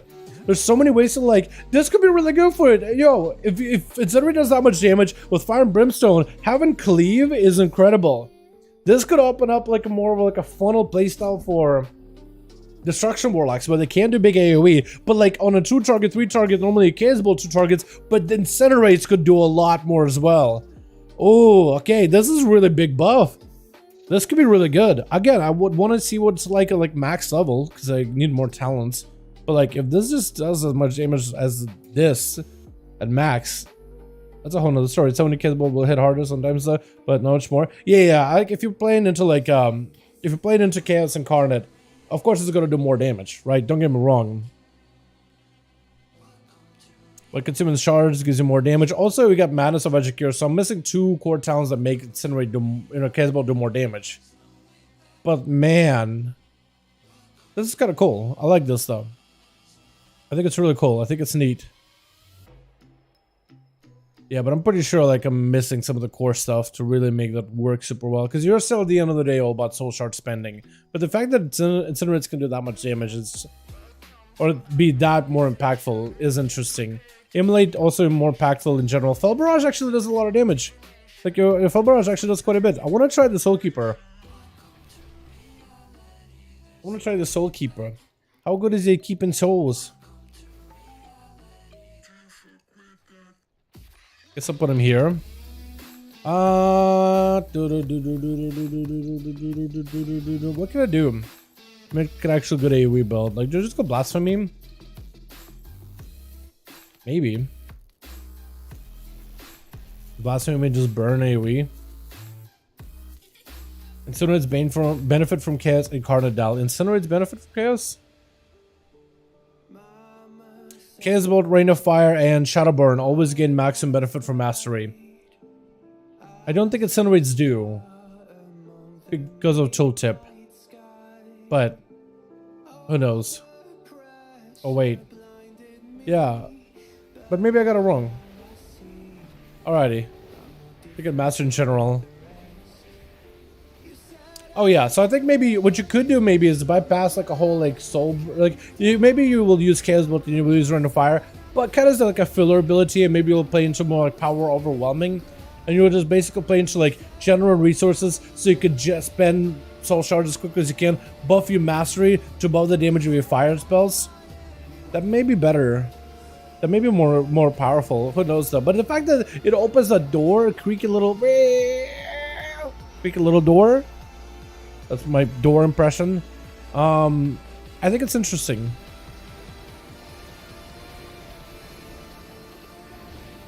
Yeah, I want to try to see Soulkeeper, what he's like. I'll try to do a bit of damage too while we're at it.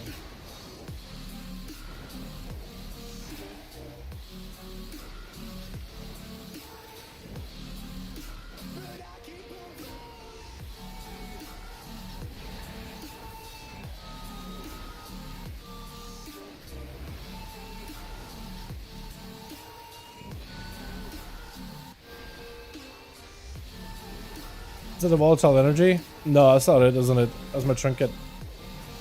I was thinking for a second, maybe. That's the Soulkeeper. Not the Soulkeeper.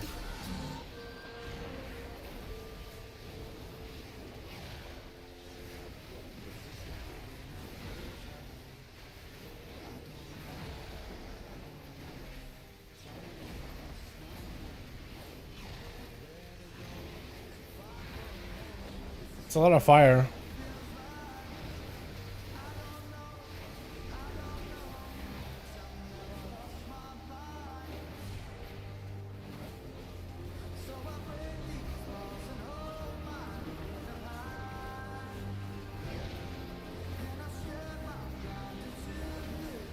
I got a lot of stacks of burnt to ashes, but then making it so you could stack like 6% or 6 stacks, I think that's a good change.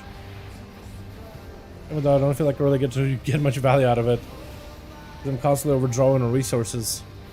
Yeah, so then you may not want to go for like that heavy of a resource build. You'll want to get enough of soul shard being spent where you actually can spend time incinerating.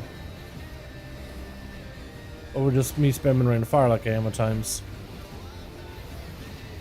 Then just stack it up, burnt to ashes a little bit too high. Not really see much value. I'm not really getting much of conflagration value. So you may need to adjust. I may need to adjust my build a little bit to be a little bit less resource intensive, or resource generation. Like really just curb it a little bit.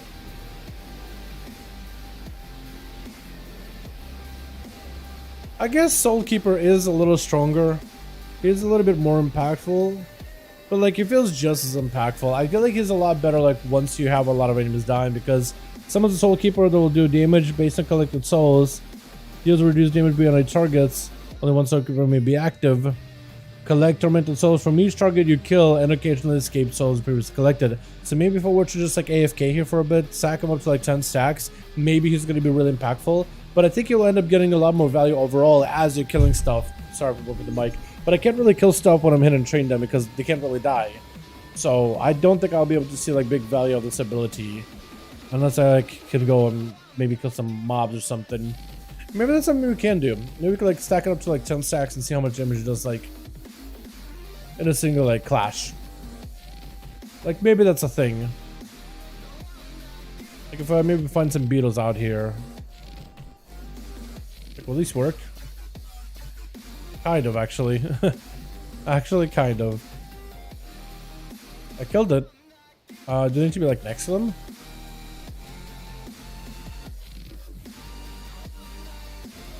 Seven. Not like a soul on the ground or anything for me to collect. But we got a few. Bug.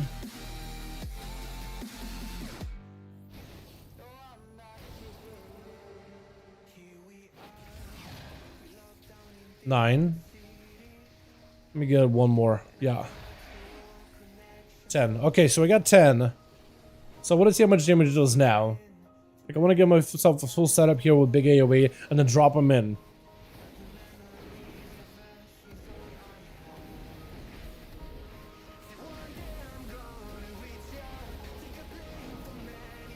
Let's see how he does in comparison to everything else I do.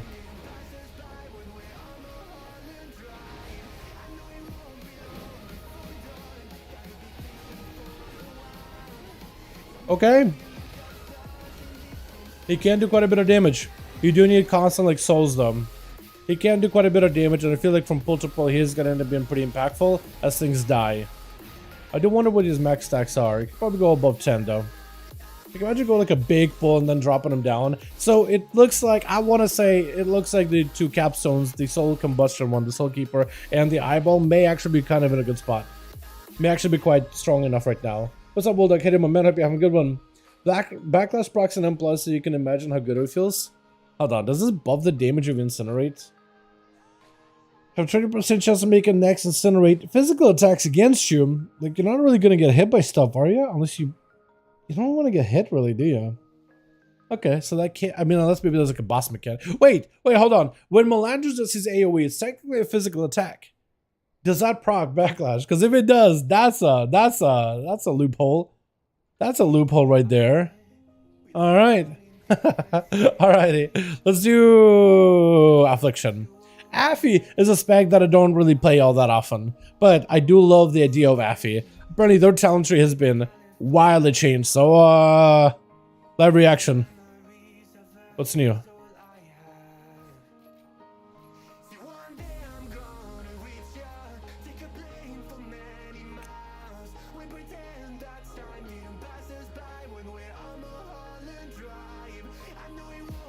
So they did some with some Dark Lair.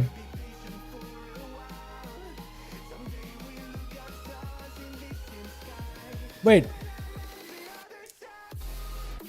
What's different? Dark Lair has been resigned. Summons the Dark Lair for another that extends the duration of your damage over time. The Dark Lair will serve you for 20 seconds, blast on target with shadow damage. Xavian's teaching has been removed from the Affliction talent tree in that baseline. What was Xavian's teachings? Hold on. Can I look it up?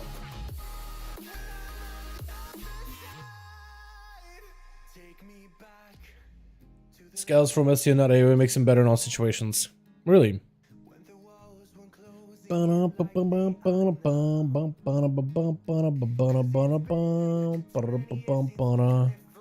what's Xavian's teachings? Oh. That's Xavian's teachings. Okay. Let's just replace it with Agony. Motherfucker option C, damage additional 60% damage. Oh, Kindle Malice is new. Okay. So they made it so he doesn't cleave anymore? Is that what it is? Effect you have on any target, 10% or now 25. Oh, so they made him better for single target off of like all. He takes all dots and just makes him more effective against the primary foe. Interesting. So then you can also grab Grim Reach, and that'll make him just more effective. Well, that actually makes Grim Reach better, doesn't it? That's actually not the worst trade-off, I guess. Not the worst trade in history. What else is there? Is every teacher removed? Baseline. Harvest has also been removed from talent tree. Harvest of Souls. I don't even know where that's at. Is there something in the middle here that's missing? No. Let's see. Rather negatives have been moved to row 3. So they added this, right? Kindle Malice. Dark Virtuosity. Shadowball drain deal additional damage. Huh? Wait, Harvest of Souls, that's the one they removed. So that's a bad doo-doo talent that nobody likes. And they just removed it. They're like, out of here. No more focus. No, still got focus malignancy. You just got more damage on Seed and Malefic. So just more damage. Yo, okay. So you can just go with a bit of drain now? Can you make a drain build? Or like a Shadow Bolt build now? Like a proper one? I imagine.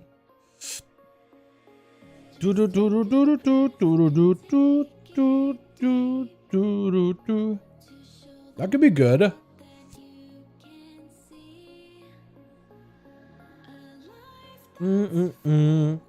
Interesting.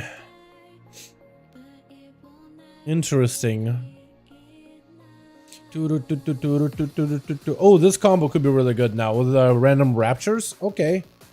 Was instant corruption? Oh, okay. That's weird. Did you add a talent into it? Oh, yeah. I guess it makes sense. That makes more of an impactful talent, yeah, rather than Agony. Because you could basically go around if you want to, right? You can pick up other stuff. I like how they're doing like more Shadow Ball damage, drain soul damage. That's going to be more single target. That's interesting.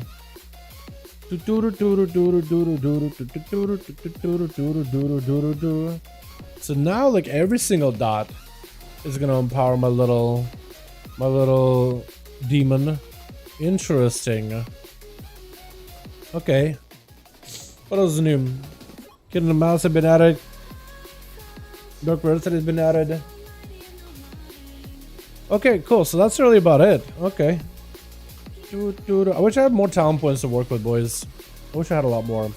Let's try going for like pure single target. I am gonna dot up these things behind me just to see how big the Dark Lair can do. How much damage can that thing do even?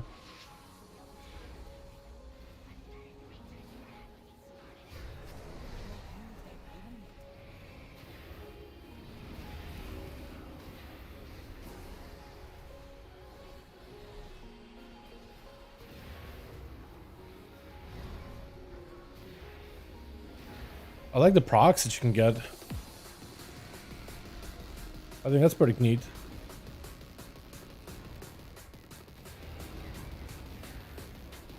Wait, I got another stable affliction? Where?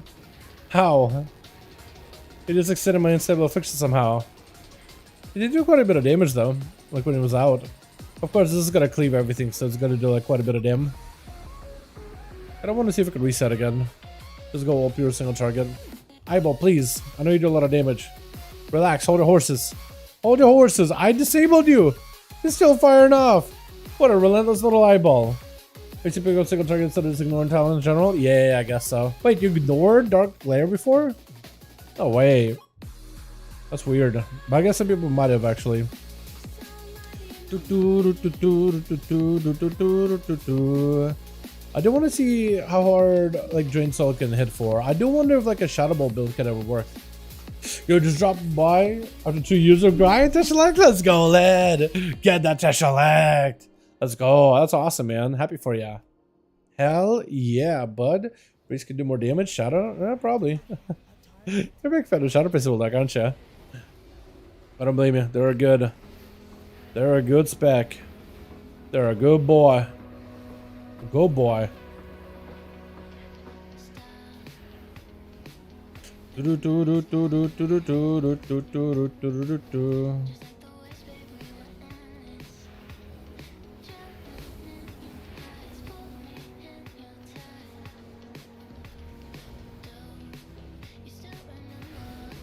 Gotta wait until I have this Wild Chain, and then I summon my Dark Glare. Yeah. Put an extra dot on things. Again,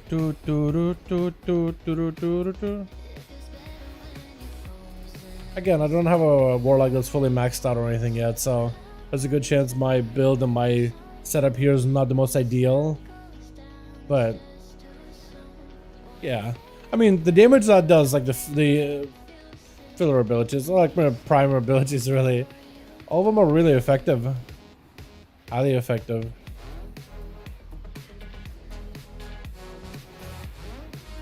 I mean, more single target for the spec. I really wish the dots were just so much more impactful though.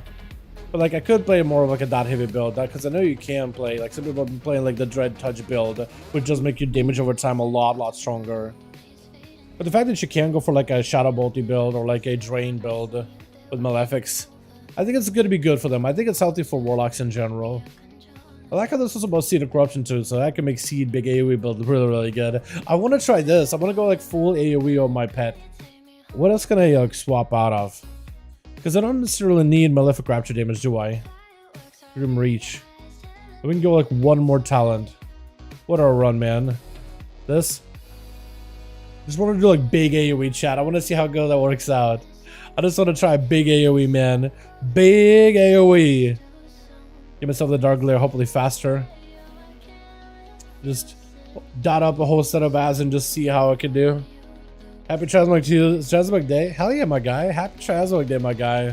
Happy Mog Day, bud. Alright, we'll wait. We'll put up all the dots, make the pet a little more effective. He's gonna cleave. I think that cleave should be more effective too. Hopefully. But yeah, having him scale for like 30% based on every dot, and then he cleaves for 50% of it, that is going to make him super impactful. This could give Affliction Warlock like a 2-minute big AoE cooldown, which could make him really strong, potentially. Kind of like how they were strong at the very, what's this? At the very beginning of the pre-patch? They were just insane at the beginning of pre-patch.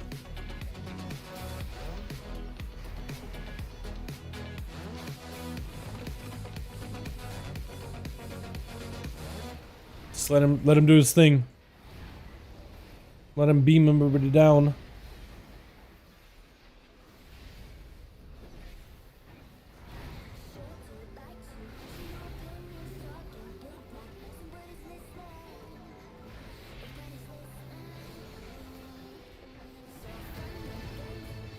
Just keep AoEing and we'll go for the dots.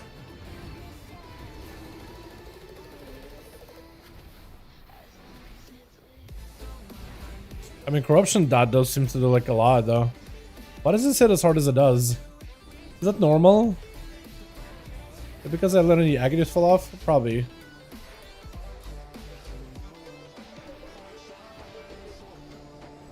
Okay, not letting Agnes fall this time.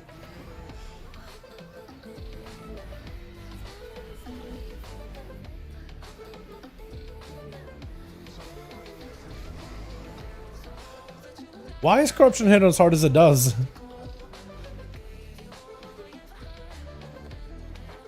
it just because I have so many out? Is that normal? Maybe that's normal. Grim Reach did do a lot of damage. Look at that thing with Dark Lair.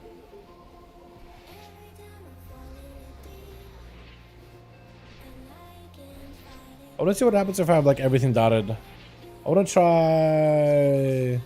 I'm just gonna do this. I'm gonna peel my pet back for a second. And I'm just gonna need to like maintain the dots. I'll need to just like reset details for like a second. But I want to put dots on literally everything in the room. And then I want to see if I can buff up my pet. And see just how hard Grim Reach can hit. Every dot. So we're gonna just go in. I'm trying to get dots on literally everything here. You get a dot, you get a dot, you get a dot, you get a dot. Okay, pet fully empowered. Look at that Grim Reach. Look at him go. He's doing quite a bit. I can see it spamming, but like he's keeping up. So imagine those together.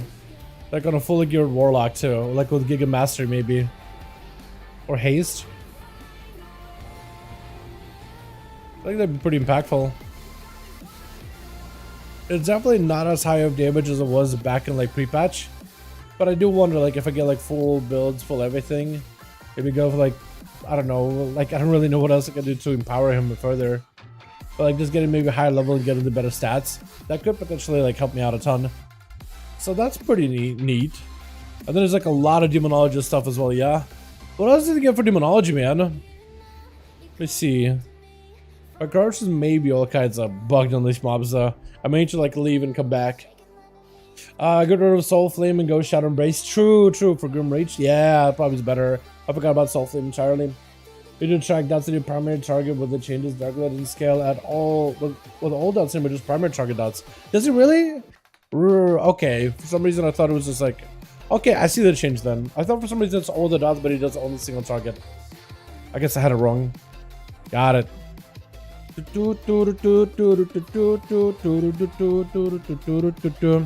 let's check out the Demonology. That's gonna be fun. Apparently you got a lot of new stuff too. Shadow Ball damage, Wild Imp damage, which is nice. So for Demonology is a lot. Reign of Tyranny. The main thing that buffs your Tyrant. Grants him 50% additional damage. Baseline. Wild Imp grant 1 stack of Demonic Servitude. Active Graded Demons grant 2 stacks of Demonic Servitude. 3 stacks rather. And he does 7% damage per stack. So just a 50% slap. Just a extra damage. How good is he? How good is this pet? Is he anything worth like summoning at all? That's what I want to know. What did I pick up, man? Talent wise, I need 1 point. I feel like I should run Felguard, but like that's a new one. Nah, let's do this. I don't really know. I should run Felguard for more damage, but like I don't really care. Alright, is everything still corrupted? Okay, let me see if I can like leave and come back. Hopefully that corruption will be gone. Immutable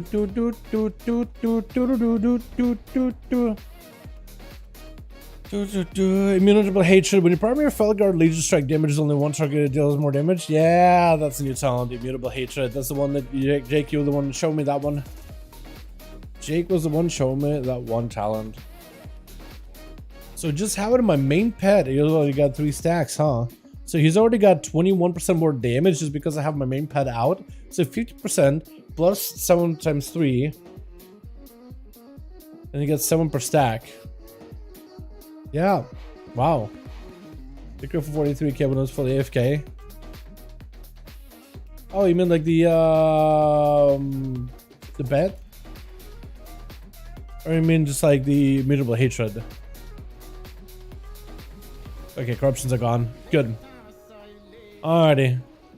How do you open her as a Demonology again? I don't remember, to be honest.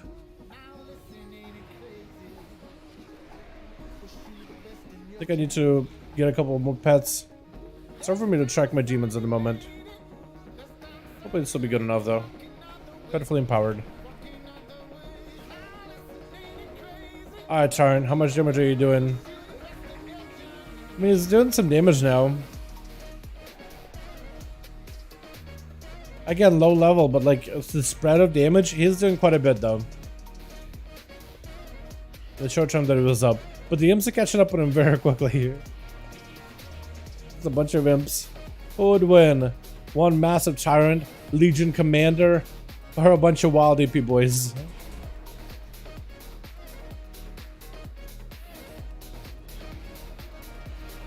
I just he probably plays a little differently once you hit max level, and I'm sure people are doing some sims on it. But yeah, you do have some issues of like the pet consistency is not super great. Like he sometimes does things you want him to do. Like in PvP you definitely wouldn't run it just because like it's super unreliable. Having him do more damage in general is good. Like in PvP maybe you could have like a big haymaker with a tyrant, but he's just so inconsistent. I can tell these people just go for like cooldown reduction just to get more of him, rather than like bigger versions of him.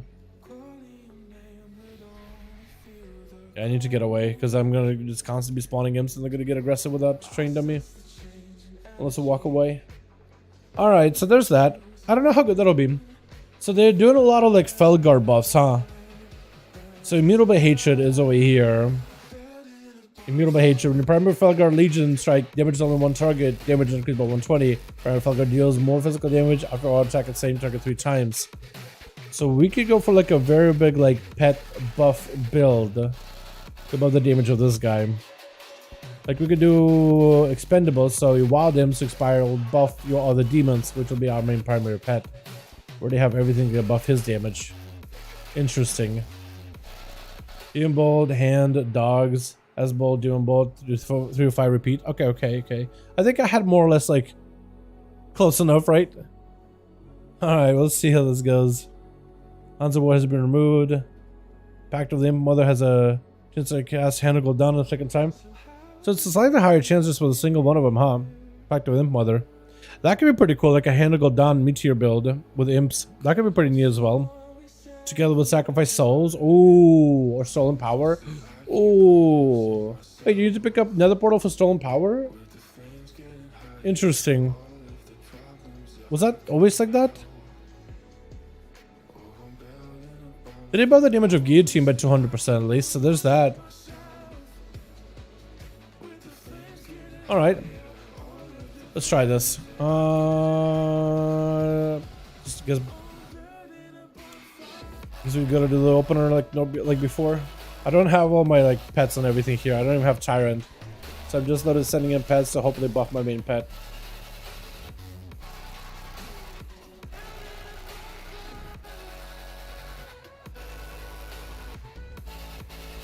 Seeing how much damage he does.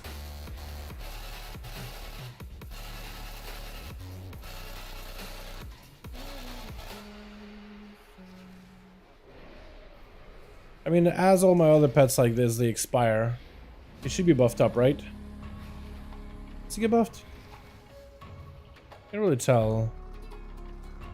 Oh, he doesn't get buffed up. He just doesn't track here. Yeah, larger frame. I just want to be able to see his buffs and all of that. So he's buffed up. He's doing 10% more damage. So it's possible you could make like a full Felguard build then, huh? Trying to make him like the strongest pet possible. Like all your other pets are still going to be like highly effective, but like your main pet is going to be like between his melee attacks and his Felstorm abilities. Like maybe that could be stronger, potentially. It's like a passive way of him doing more damage. It doesn't really seem strong compared to like Dreadstalkers though. I mean, together with Legion Strike, his auto attacks, right? Legion Strike, Felstorm, auto attacks, like he's going to be a good portion of your damage output in general. But he seems kind of like on a weaker side a little bit. Maybe do like the Legion Strike and start pressing it myself. Is that what I gotta do? Force him to use Legion Strike immediately? Because he should technically be doing it on his own. But you probably could like get a macro so he uses Legion Strike a lot more regularly. Like more consistently as soon as you got the energy for it.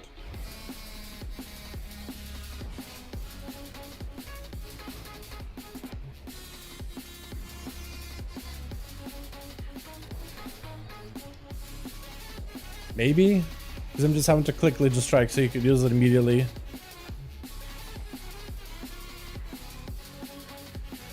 Is that better? Doing stuff? Yeah, he still kind of falls behind all the other pets. Like, the other pets are really powerful too. So I don't really know. Maybe I'm missing someone who has to buff Felguard. Like, maybe there's another talent I'm missing. Ooh, but I don't really know. Maybe it's one of those things where you just need to build up a bunch of mastery. That's also a possibility. I could also do... I mean, I guess buffing him with Tyrant would probably do work too, yeah? 70k feels like I never stopped using hand. Have you checked out Shaman's at PTR yet? I haven't kept up. There's a lot of class changes. Take a look at it now.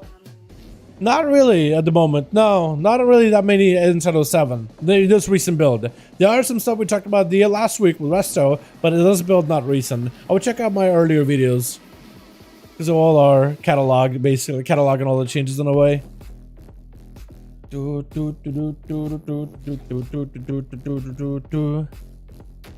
then the Hand of Gul'dan build could be really interesting. Alright, Hand of Gul'dan. Gul, is it? There we go. So I want to try going for like a full Hand of Gul'dan build. It's all about trying to get as many hands as possible. Give me a hand here. Maybe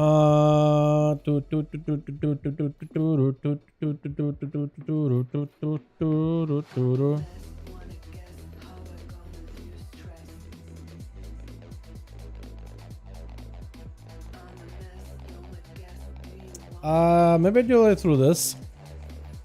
Yeah. Try a big Hand of Gul'dan like build. I do have another portal in here, but I don't necessarily want to play another portal. But we'll try it, yeah? We'll try like this. So then sustain trajectory of targets. Nutty.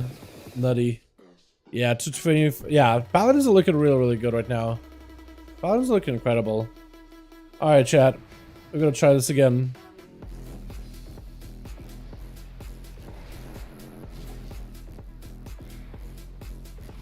I probably should have done another portal, shouldn't have I? Yeah, I should have. It's okay. I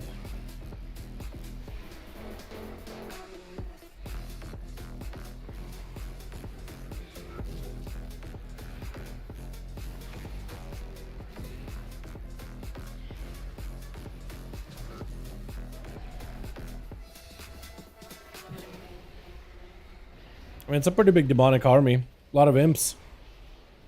A lot of imps.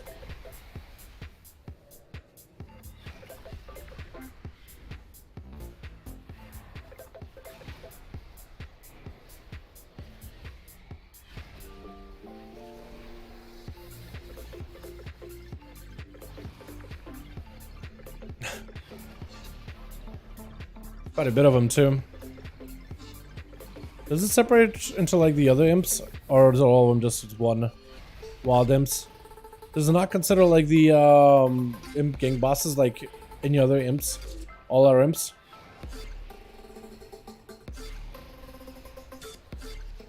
So you can't do like an imp build. It's kind of interesting.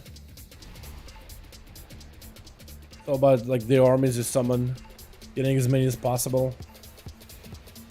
That could be kind of neat. It's like a different builder. It's like a big imp build, which I imagine would be insanely good in AoE. Get some of that many. You can just turn them. Get a big imp army rolling in. And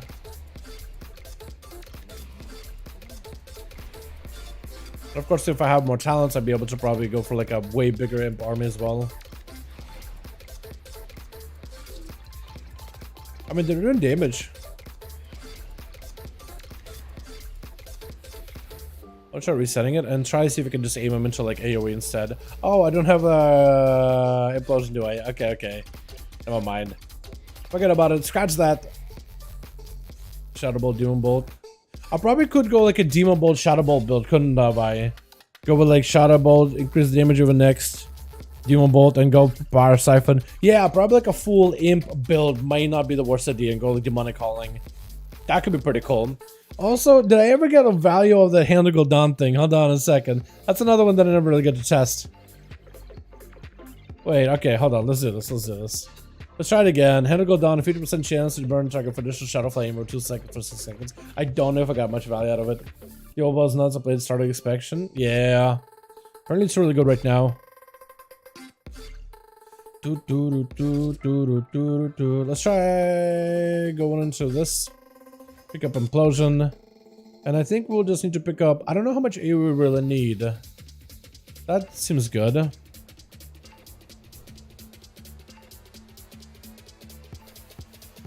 don't really know what to pick up. Is this worth? Nah, I don't think it's worth. We need like AoE. I'm trying to like reach the Wild Imp playstyle as quick as I can. Okay. That's one way we're going about it.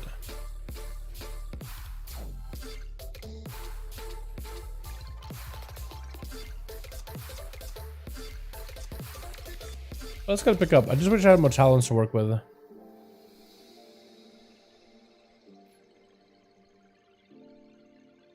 Let's do it like that. Yeah, that'll work. So it's all about getting as many imps as possible. We do have it with an implosion too, so I don't really know how implosion is gonna work out here, but maybe it'll be good. I don't even know if I made like a... Is this a single target build or is this an AoE build? I feel like it's kind of like an AoE. Nah, no, it's more of a single target with ability to AoE. Maybe.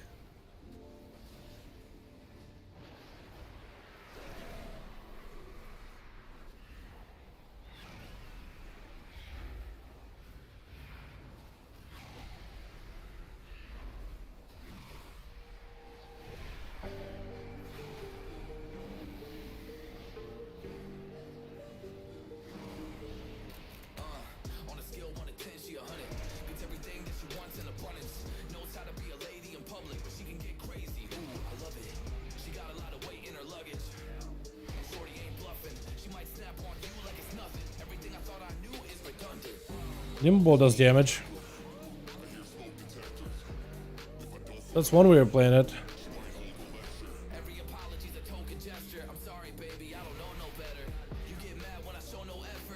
Not getting a lot of crits. But what can you do? It's a lot of research generation.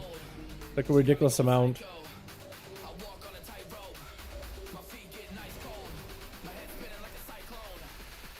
I mean, that could be a combo, right? Demo Bolt, Pet build, Imp build. You just have all these imps just to increase the damage of your abilities. Not the worst. You go sacrifice imps to empower your abilities just a little bit. Probably go sacrifice, summon a couple more imps, and then Demo Bolt. Worst of worst, I guess you could always just send them, just eat the imps for a big implosion. I know you don't really want to do that because you want to get yourself the damage of Demon Bolts. But like, worst to worst, I guess you could.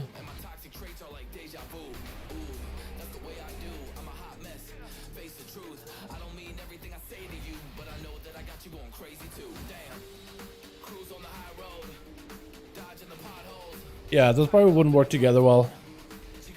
Either want to go for a single target or AoE, but that could work out. Okay, so there's like an imp playstyle you could go for. Now, question is, did I get any burns from the... Umbral Blaze doesn't do any damage, man. Oh, I don't know about that. Yeah, Umbral Blaze does not seem to be super effective. Again, maybe at a higher level, because this character's not max.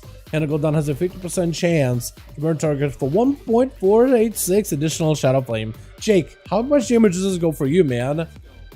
Is it good in AoE, maybe? Is that what it's supposed to be? Ability is kind of okay in AoE? Or what?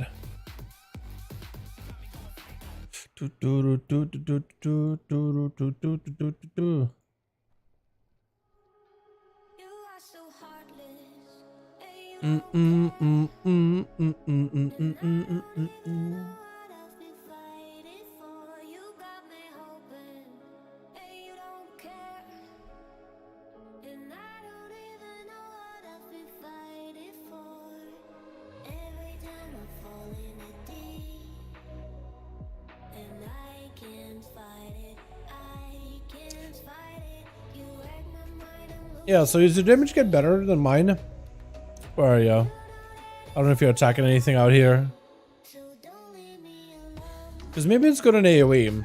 Okay, hold on, let me try that. Maybe it's a really good build in AoE. So maybe we should go less of a less of a bolt stacking. Just whatever gives us more AoE damage.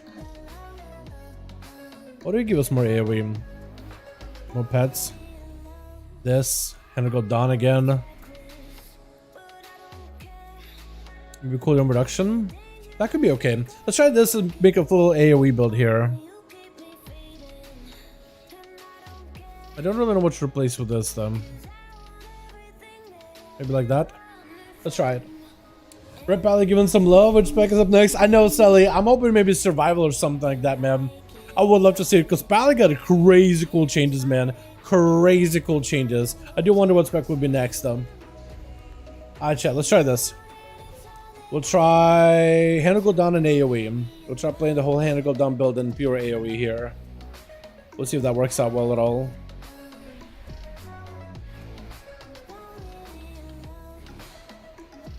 We'll see if it's any good. Maybe like the damage in Hand of Gul'dan is better just in pure AoE situations. Because in single target it doesn't seem like it does much. But it's just like a low proc chance, 15% chance to like put a burn on an enemy. Doesn't seem like worth. Maybe in AoE, like when you hit multiple targets, maybe.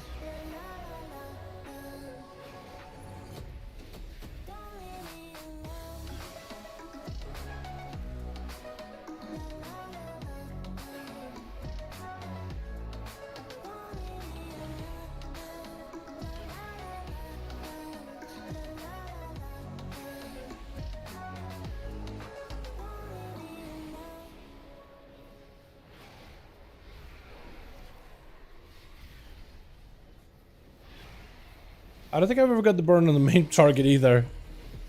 Does it not work? May not work properly. Jump up feature quick because it was lagging. Try to open and see. Oh, good, my guy. Don't worry about it. I just have no idea. Because it doesn't seem to proc for me at all. I mean, Hand of Gul'dans are doing work. Like, I'm getting multiple procs to Hand of Gul'dans. Dude, Umbra Blaze is so bad. Yeah, that proc rate seems bugged. Because Umbra Blaze was an Azerite power back in the day. Umbra Blaze was literally Azerite power back in the day. It was a very similar effect. And I think you could stack up a bunch of damage though. So I think maybe it's scaling poorly for me. I would love to see how it is on like a max level Warlock though. I don't think there's another Warlock here. It's mostly Paladins. So not like you can really test with me. Not really. What did I have to say? Found an absolutely broken attraction. Get Crusading Strikes and Blessed Champion. Crusading Strikes is the auto attack, yeah. Blessed Champion strikes cleaves. And play Art of War. 75% chance to set blade adjusts every auto swing. I was sending to. Oh, really? So it does count as a separate auto attack. I was wondering, like, is it just like an auto attack that will have like a separate cleave, or is it like an auto attack and it just counts as a separate auto attack instance? Because separate auto attacks are definitely going to get a lot of procs. That is, I think that's probably going to get curbed at though. They're probably going to mark it as like a Blade Flurry style, right? Let's champion us 2 points for additional targets. Yeah. Hell, even 2 additional targets I think is pretty good, but 4 targets for sure. For sure. There's another Warlock. Dark Messiah. Is he playing the... He tried the Umbra Blaze I think at some point, but I don't know if he has a detail of him anywhere. Like,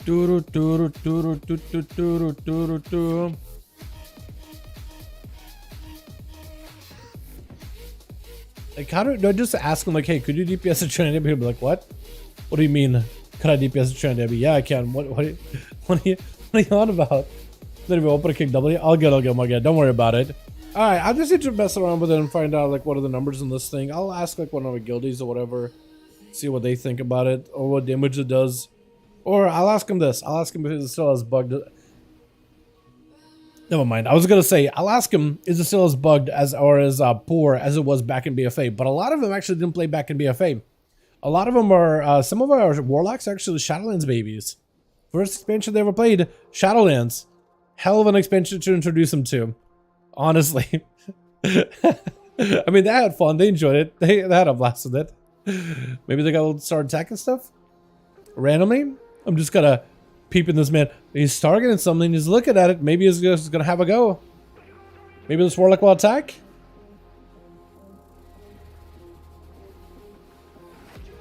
Maybe he's walking around. What is this doing? What's this man doing? What is this man's doing? He's just waddling all over the place. Okay. 10 PTR clients open at once. Oh. Alright. That'll probably explain it.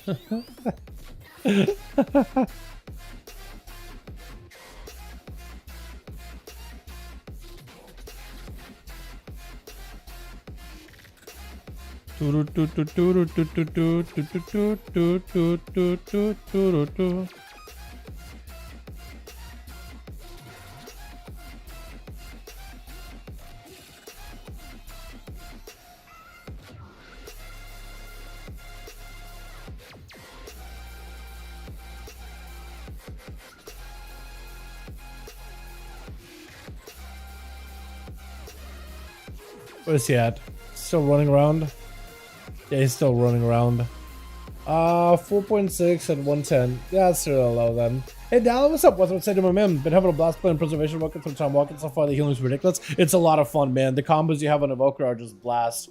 I have a question. How do you set up your add-on spectator 1-on-1 matches? I don't have any add-ons for spectating 1-on-1 matches. Would you believe it? Downloaded the Arena Live Spectator, but the UI isn't working for me. I don't use any add-ons for it whatsoever. I just use a nifty little command of invite spectator match, plug into Battle.net names, type in how many people per team, type in the arena that I want to do, and usually set it to tournament realms, even though it doesn't do anything. I use tournament mode, but it doesn't do anything, I don't think. I used to like scale people's gear to like be equal to one another, but I don't think it does anything at all. That's basically how I do it. I don't use any kind of add-ons whatsoever, and it just automatically gives me the default UI for it. That's really it, Matt. That's what I do, my guy. Nothing crazy. Alright, well, that's Warlocks, I guess, yeah? I think I got through all the classes, boys. There is Demon Hunters and stuff like that, but I can peep out later, I think. What time is it? 7:40? I do have a raid in a bit. Oh, Windwalker, they did buff him as well, too. Mistress and stuff. Ouroboros for those guys. Balance Druids with a Stellar Flare dispel. That could be kind of cool. Yeah. That looks interesting. Unholy Death Knight buffed him too. It's kind of nice. Totally agree. Survival needed some love. Mohana survivability in general. We're getting 8% stamina increase with a rework of Rejuvenating Wind. Amazing. Yeah, I think it's awesome. But I do think survival in general just needs a bit of a rework because it feels like you have a couple of different, like the problem with survival, I love it. I love it. But there's some problems with it. Like Paladin feels this new version, Channel 7, is not final. It's still a work in progress. But this feels more complete. Feels like it has an identity. You're about belated justice, judgment, crusader strikes, and you're modifying those abilities in a variety of different ways. You're about generating holy power and spending it offensively at enemy targets, with abilities having specific uses for them, you know. And the way you modify your playstyles a little bit in terms of like your abilities and how they change can be just malleable in all types of situations. And then the different builds that you can kind of go into that can all play together, right? Now, of course, you're going to go into certain capstones because you'll end up emphasizing one playstyle over another. That's going to naturally happen, but at least it has more of a cohesive sense to it, right? You can go left-hand side, which really emphasizes that physical damage, turning a lot of abilities into Holy Strike, which has a bit of holy, but also a little bit of physical damage output for it, benefiting from a variety of elements like Mastery, as well as a physical increase, more into that big Hammer of Wrath playstyle, but it can really, like, on the way to adjudication down into physical, you really get to customize whatever the hell you want to. Like, all this is just a prerequisite, and then you really get to define your capstone. All this blends into this. Some playstyles are definitely going to be a little bit better, like buffing your judgments value, buffing your wrath value. Crusader Strikes is more emphasized here, but Bladed Justice you'll still want to do it because it has baseline extra physical damage.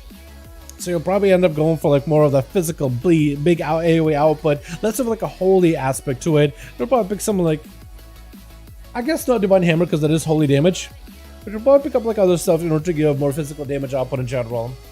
Or maybe you'll go into like a damage over time periodic fiery build or whatever, transforming your abilities to holy and fire. And now you have more of like a thing where Wake of Ashes playstyle, maybe we see the flames like radiant fire combo as part of your playstyle. And you're definitely going to emphasize the expurgation playstyle as well.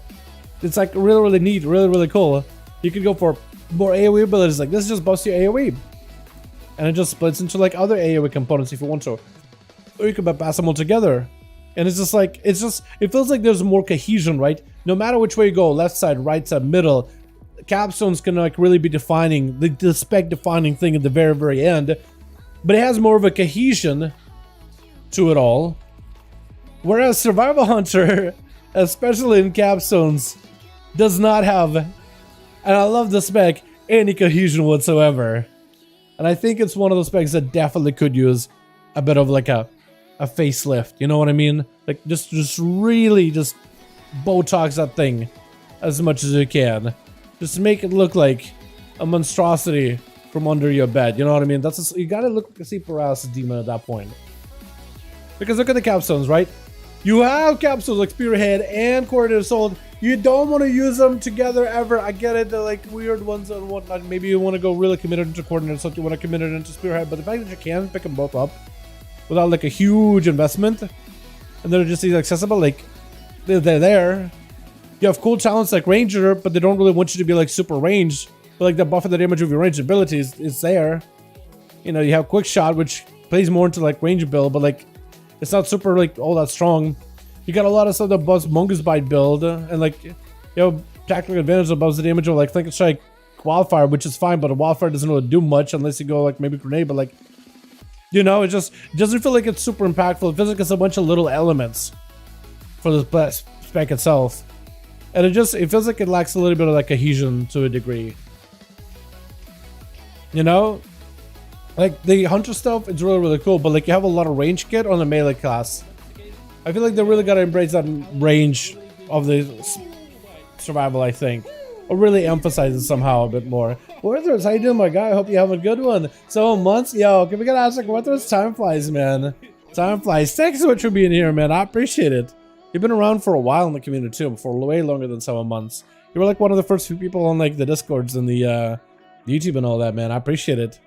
Long journey, huh? Hope you're doing good. Yeah, but just, I don't know, I feel like maybe what will help survival is maybe make your first ability Mongoose Bite. Just remove Raptor Strike entirely and play maybe around Mongoose Bite, because there's like an obvious Mongoose Bite synergy that makes you play Mongoose Bite. But maybe there should be like an ability to commit towards the bottom and really beef it up or something, right? Or it would be cool if they added like Mongoose Bite synergy together with Fury of the Eagle. How cool would that be? There's a bit of like a playstyle. It's a ramp up. You ramp up, you build it, and then all your abilities do more damage. Maybe Mongoose Bite could be an ability that not only buffs itself, but also other abilities too. And that becomes like a capstone thing. And then you can buff it up, and then other abilities benefit based on your stacks of Mongoose Bite. And you can go into more like a range grenade build, where those abilities do more damage. And like explosive shots can do that damage. Arcane shots can do that damage kind of deal, right? Like I think it could be really cool, but it needs a bit more cohesion. Like with Paladin, they took everything that kind of worked, but didn't really have that super crazy good cohesion, but it just worked. It was okay. And they really revamped it. Now things play off of each other more. With survival, there are some things that play off of each other, but they don't really do it super well. Right? There's some interactions like, oh, using kill commands buffs the damage of an extra Raptor Strike or Mongoose Bite. That's pretty cool. Your pets can give you a slightly faster auto attack speed. That's cool. But it kind of ends there, right? It ends there. Your carve can give you cooldown reduction on bombs. And that's it. It ends there. Affliction Strike gives you a focus and can maybe be upgraded with a bit more damage. And then it kind of ends there. Harpoon can give you energy, and then there's nothing that really takes you into like a Harpoon build or whatever. You know. Mongoose Bites can give you Serpent Stings. Maybe you'll have another talent that buffs Serpent Sting damage or some more, or buffs Mongoose Bite or something. but it just kind of ends there too. Kill commands can sometimes randomly, when you reset, only when they reset, which is very RNG, can you fire off Arcane Shot 100% normal value, okay, and you pick up with Ranger, and then maybe there's some synergy, but like it just ends there. It takes a step and it just doesn't continue walking the steps forward like it does with Paladin, because the one town can lead into another town, into another town. Now you have like a combo, right? A couple of towns, four of them linked together. They don't even have to be like next to each other, but like there's just one plays off of another, plays off of this, plays off of that, and I have like a fiery build of Blade of Justice that does AoE damage. And it's really cool. And then you take other towns that kind of give you more cooldown reduction and resets for Blade of Justice. And now Blade of Justice is your main ability. You like the damage that it does, the fire damage, and the dot damage that follows after. And now you have like a Blade of Justice build.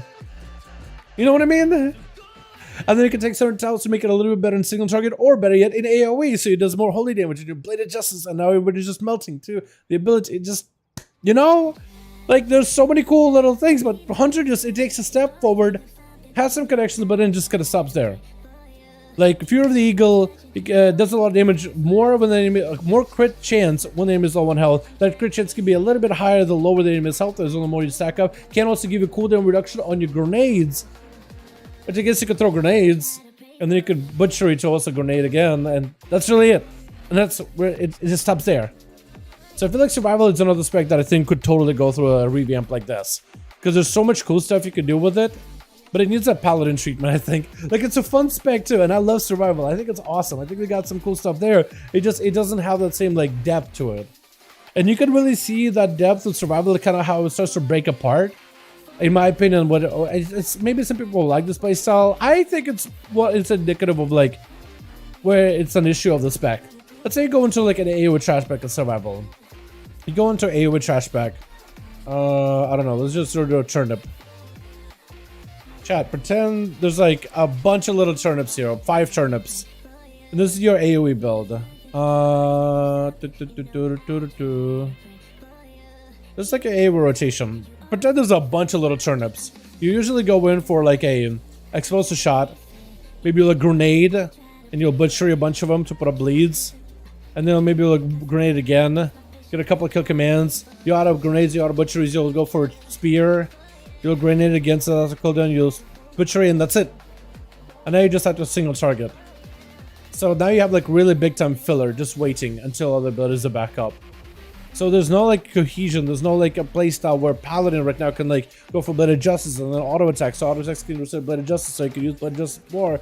And then you just gotta have this build where you're just like building, spending, and then everything just gotta weave it into each other. For Survival, it's like, okay, this cooldown is up, that cooldown, this ability synergizes with like the bleed of butchery, that gives you more cooldown reduction on bombs, get a couple of those, and then you're just like waiting until that combo is back up. You're just waiting. It's an effective combo, it does a lot, but it just doesn't really weave into another playstyle. It doesn't really do like its own thing. It's just kind of like,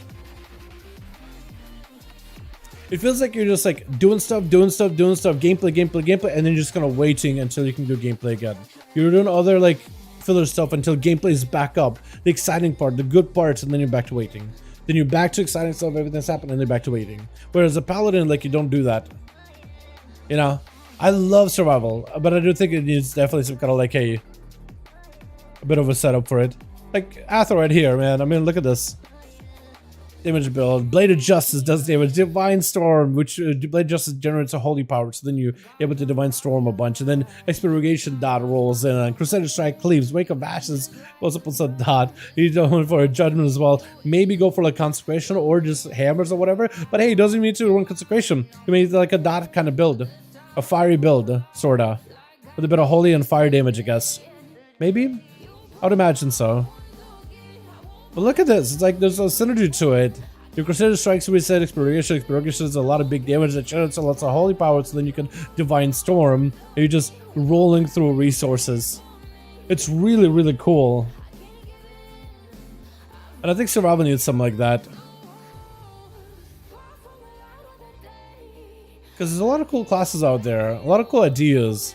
Paladin was another one of those really, really cool classes, but what they're giving him right now inside of 7 looks better, in my opinion. Much, much better. I like it a lot. I can press Enterprise specs for Radiant Decree. It's a good short lifespan. Oh yeah, Radiant Decree is gone, isn't it? Yeah, it's fine. Legion Survival wasn't too popular, but it had an insane feeling. Legion Survival had a lot of complexity. Not necessarily a depth, but a really complex playstyle. Like, to do as much damage as ever, the class you had to do so much more. Like, there's a lot of spinning plates, is how a lot of people describe it. There's a lot of little buffs, a lot of little debuffs that you gotta maintain. There's a lot of things you gotta, like, worry about. It wasn't the best version of survival because it didn't feel cohesive. It worked, you could do well with it, but it was a lot of mechanics that didn't play it together. It's separately. They're played on separate timers, separate abilities, separate everything. It didn't feel like you felt like you were playing 3 different playstyles at once, essentially. It wasn't the best way of going about it. Was it skillful when you could play it? Yes, but it wasn't skillful like because you were good at it. It was skillful like it was nobody knows how to play it, and you're the one man who figured out how to do it. 40k 5 targets probably too much. Oh yeah, no, they're gonna adjust the damage, but like I think it's good that Paladin is at least doing good damage without Seraphim and stuff. I think that's a good step, and they can just nerf it a little bit down the line. I feel like at this point they're not gonna try to kill it with nerfs. I think they're just like, try and tone down their damage. But yeah. Why is it Divine Storms? One is like an actual Divine Storm pulsar, and the other is like a reflection Divine Storm that kind of spins out. So one uses like your Divine Storm, and the second one's like a second mini storm that kind of shoots out forwards. Warlock does 300k so the 408. Warlock's presumably do 100. Yeah, I mean, doing like 200k consistently. I don't think a lot of Paladins are like asking to do that much all the time. You know what I mean? But yeah, we'll see what they do. I think they have honestly, the changes I could make agree the changes are really good. Like they had some good heads on their shoulders. Like I kind of trust them to like tune this class properly. Like the gameplay changes are insane. Like there's a lot going on.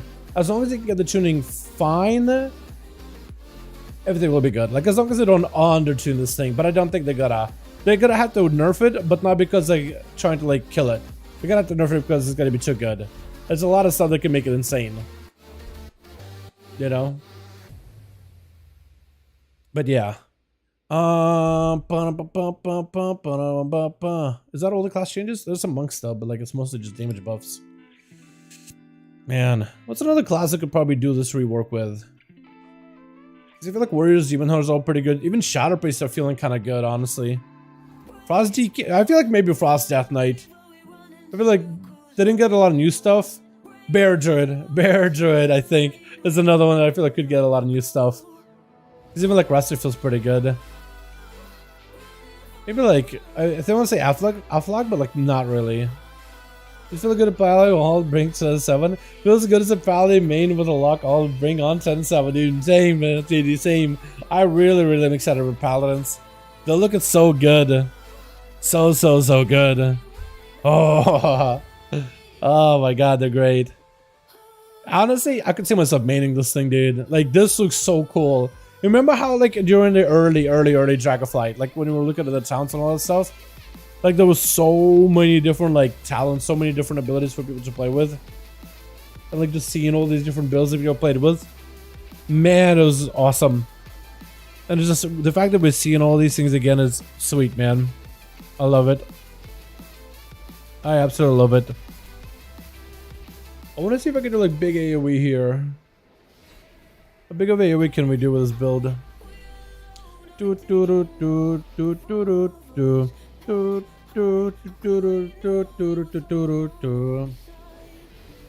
Chat, you guys ready?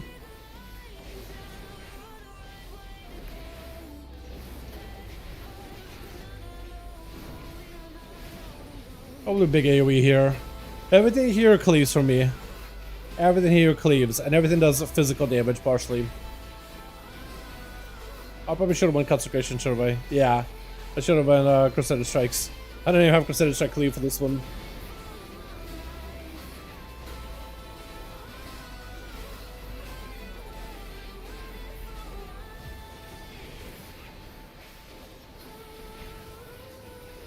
Look at them judgment hits. Look at them. They're so good.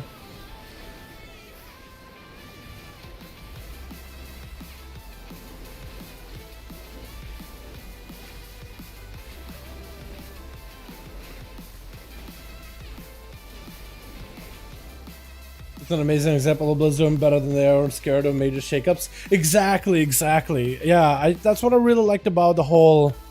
That's what I just loved. Let me show you DPS next. Yeah, okay, hold on. How do I invite you? Invite Athoman. Invite Athoman. What are you? What server are you on? Atho, are you in here? Dude, tell me you're just here, man. Tell me you're chilling. Atho, okay, Atho. I'm in the train dummy area. Find me. Just find me. I don't know the names of these servers. There's a lot of... I see a lot of people on the same server as I am, but it looks like you're on a different server entirely. Just find me, my guy, please. Find me. A bit more cleave. Yeah, give me that cleave. Give me that cleave. What else do I want to add for cleave? What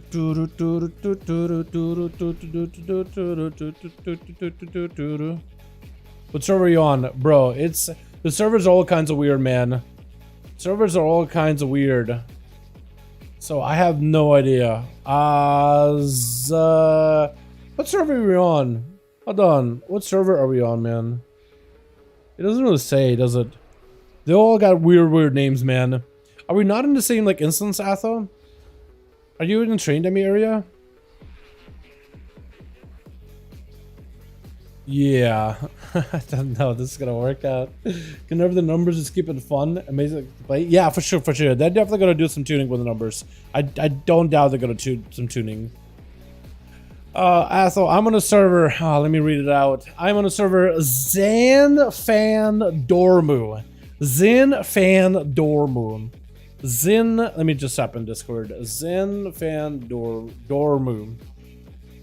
Yeah, this is why I was like, I wasn't trying to troll you to be like, you know what? I don't know what server I'm on. I don't even know how to say its name. It's just a long name, and there's no way I would have gonna remember it, man. You think me, with how bad I have with names? Dal Dormu, basically, dude. Zinfan Dormu. Rip Van Winkle. Alright, and just whisper, invite, or request join Atho. Like, what server are you on? Dormammu? Oh my god, yeah. Okay, I got you. You're on Gorga.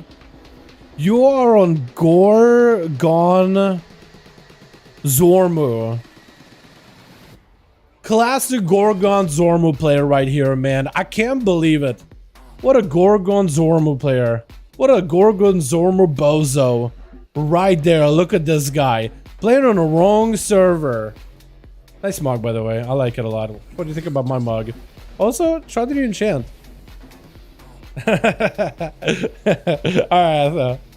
Alright, I got no gear on this thing, so please take it kind with me, man.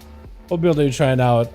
Okay, so you're going like a full holy. I do not want to go with Searing Light for dot damage, because that dot damage works for expurgation. Well, it does buzz the fire damage too.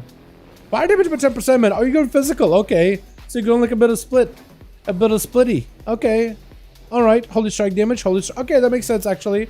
That might be better. You may have something here, Atham. I don't think you're gonna get a Wake of Ashes value. I feel like honestly maybe going Final Reckoning may be better. Alright, you do your thing. I'm just gonna ready? Count down 10. We are DPSing for like a minute or so. Alright. Me and you, DPS race. Who's gonna win? It's gonna be me. You first? What? You're gonna embarrass me though. Stop, you're already embarrassing me, Atho. Here, let me go first, just so you can school me. Just absolutely embarrass me. Just lay me out and just embarrass me in front of the chat. I can't believe it. Can't believe it, he's already doing it, chat. What a monster. Actual monster. Okay, well my damage is super poor. I get it, Atho. We get it. You're Chad, and I'm not. I think the auto attack build and Cleveland auto attack is probably a lot more effective than I thought it was gonna be, though. My God, look at this thing. A lot more effective than I expected it to be.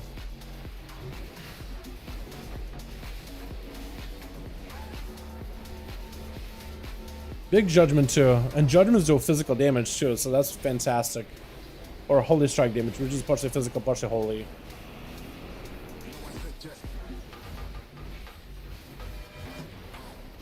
Yeah, Paladins are kind of nutty, to say the least. Paladins are kind of nutty. The amount of resources you generate is ridiculous too. Look, ability, finisher, ability, finisher, ability, finisher. That whole time, so much fun right now, dude. Yeah, is this gonna be a storm of just holy? It's so fun though.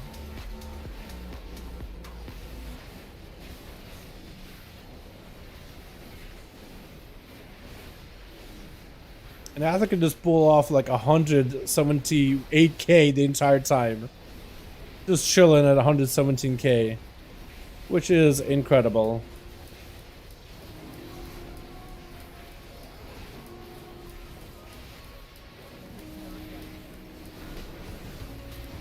We can't do big judgments though, ourselves.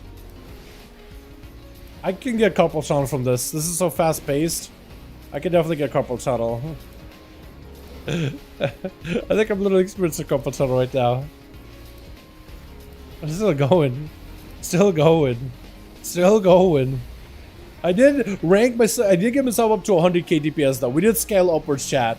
That could be really cool about this spec, is the fact that you can scale upwards. Stop. Okay, okay. Alright, stop. Look at that 200k DPS, man. Bladed Justice, Divine Storm, Expurgation. You're just doing straight up all holy damage, or holy strike damage. Part of it is physical, part of it is holy. It is so strong. Yeah, that's really good. My finger's gonna hit. Crusader Strike, the fact that it can cleave too is really strong as well. I did more of like a holy physical, big holy strike physical damage increase. Definitely a lot of Divine Storms. Lots of my damage came from just judgments. Bladed Justice doing a little bit as well. Definitely not as much as what Athel was doing, because I was going more like a physical holy striker. But like, it's a different profile. I think his is a lot better, which is what we tried with earlier with Wake of Ashes. That's a little more effective. Red looks like, yeah, red looks incredible. What's the enchant illusion on a weapon? It is called the Primal Storm enchant. It's pretty neat. It's coming out in 10:07. Seething Flames felt unaddition to me. Wake of Ashes. Yeah, there's a little bit of like a damage loss to it, because if you look at it, the Wake of Ashes itself, like if you actually go hit a train dummy with Wake of Ashes, it actually splits it into 3 targets. 3 different targets.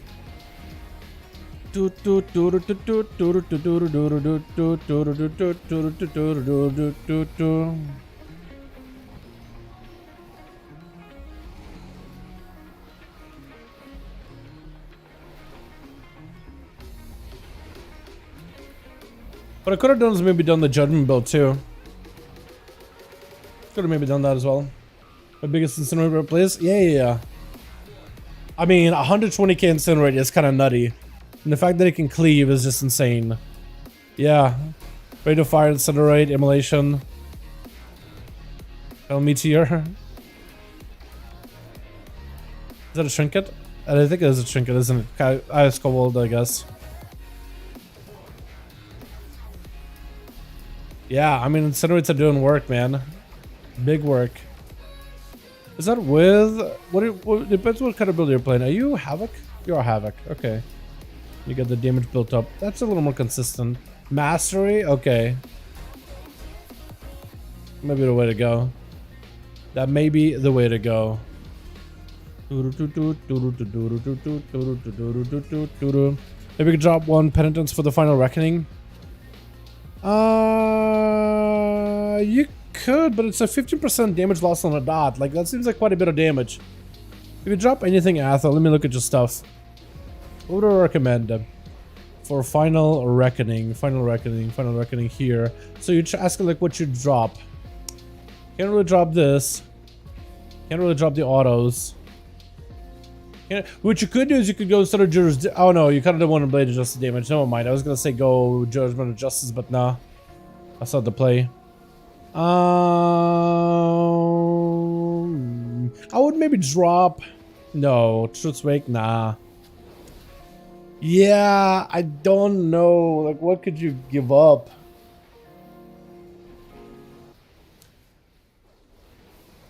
That might be airtight. Yeah, you may just not be able to. I think you may just have to potentially even abandon... Potentially abandon Wake of Ashes. Because I know it's a periodic. I don't know. It's just worth it. Nah. I don't know if you like you have like 2 points into maybe like if you have commanding judgment, maybe take a point out of that and go into reckoning, unless you're like airtight and you just already spend, because it looks like I'm looking at this whole row, I'm like, that's a lot of points already invested. 1 2 3 4 5 6 7 8 9, like 10. It seems like it's a lot invested here already. I don't think you can take anything from here either. 220k soul fires. Really? Hold on, let me look. Yeah, wow. That's a big hitter. That's a lot, actually. Yeah, you're right. Yeah, your build with a bit of like cares about it does end up kind of doing a lot more. I mean, Sunrise does just as much as it cares about the chance. It can't crit as hard. But I see what you mean, though. I like that Fell Barrage does a lot of damage, though. That's a passive little bit. That's going to be big. Look at that. That's a nice little buff. That's noticeable. Oh, yeah. All right. Chat. It is 8. Oh wait, I want to say thank all of you. I want to thank all of you for going by to the stream, man. I appreciate you. Thank you so much for watching. I do hope you boys enjoyed. I gotta go get a little bit of grub and get ready for the raid. Tomorrow is Thursday. Tomorrow I want to stream. I think I am probably going to stream. I didn't get to do any live stuff today at all. I've embarrassed you too much. You're fine, Atha. I needed that, man. I needed a good old spanking. In the right build. I appreciate you coming by, bud. Hope you have a good evening. Chat, thanks so much for coming by. You guys are wonderful, beautiful. Thank you so much for watching. Tonight, I'm not streaming the raid. I'm just gonna probably chill, eat food, raid, see if we can get the boss down. Maybe we'll get some real progression. I don't know how we're doing Thursday. Thursday looks like maybe a weird day for us when it comes to raiding. Today is like the final day for us to get real prog done. Maybe we just walk in, kill Razagat just out to, you know, not wasting time in P1 intermission, just CP2, somehow make it to P3, then we go again, make it a good pull, just slay Raza right there, and just be done with tier. That'd be fantastic, but we'll see how it goes, man. We'll see how it goes. Thank you all so much for coming by. Thank you all so much for watching. I do hope every one of you enjoyed, and I'll see all of you boys, I think, in the next stream, yeah? You guys have a wonderful one. Hold on, Worthless. Hold on, my man. Hold on a second. Hold on, big bud. Let me put you out here. Beautiful. Yo, chat, you guys have a wonderful, wonderful evening. Thanks so much for watching. You guys are awesome. And I'll catch you guys tomorrow, I guess, yeah, for another stream. I gotta get some dailies done, dude. I gotta get my ults worked on, man. This change is looking good, though, dude. I'm excited for 10-7. I do wonder when we'll get it. I wonder if they'll end up leaking, like, you know, leaking, like, maybe giving us a hint of, like, when it may come out. I think it'd be awesome. But, boys, thank you so much. You guys are wonderful, beautiful. Thank you so much for watching. I hope you all enjoyed. I'll see all of you in the next stream. Alrighty, peace.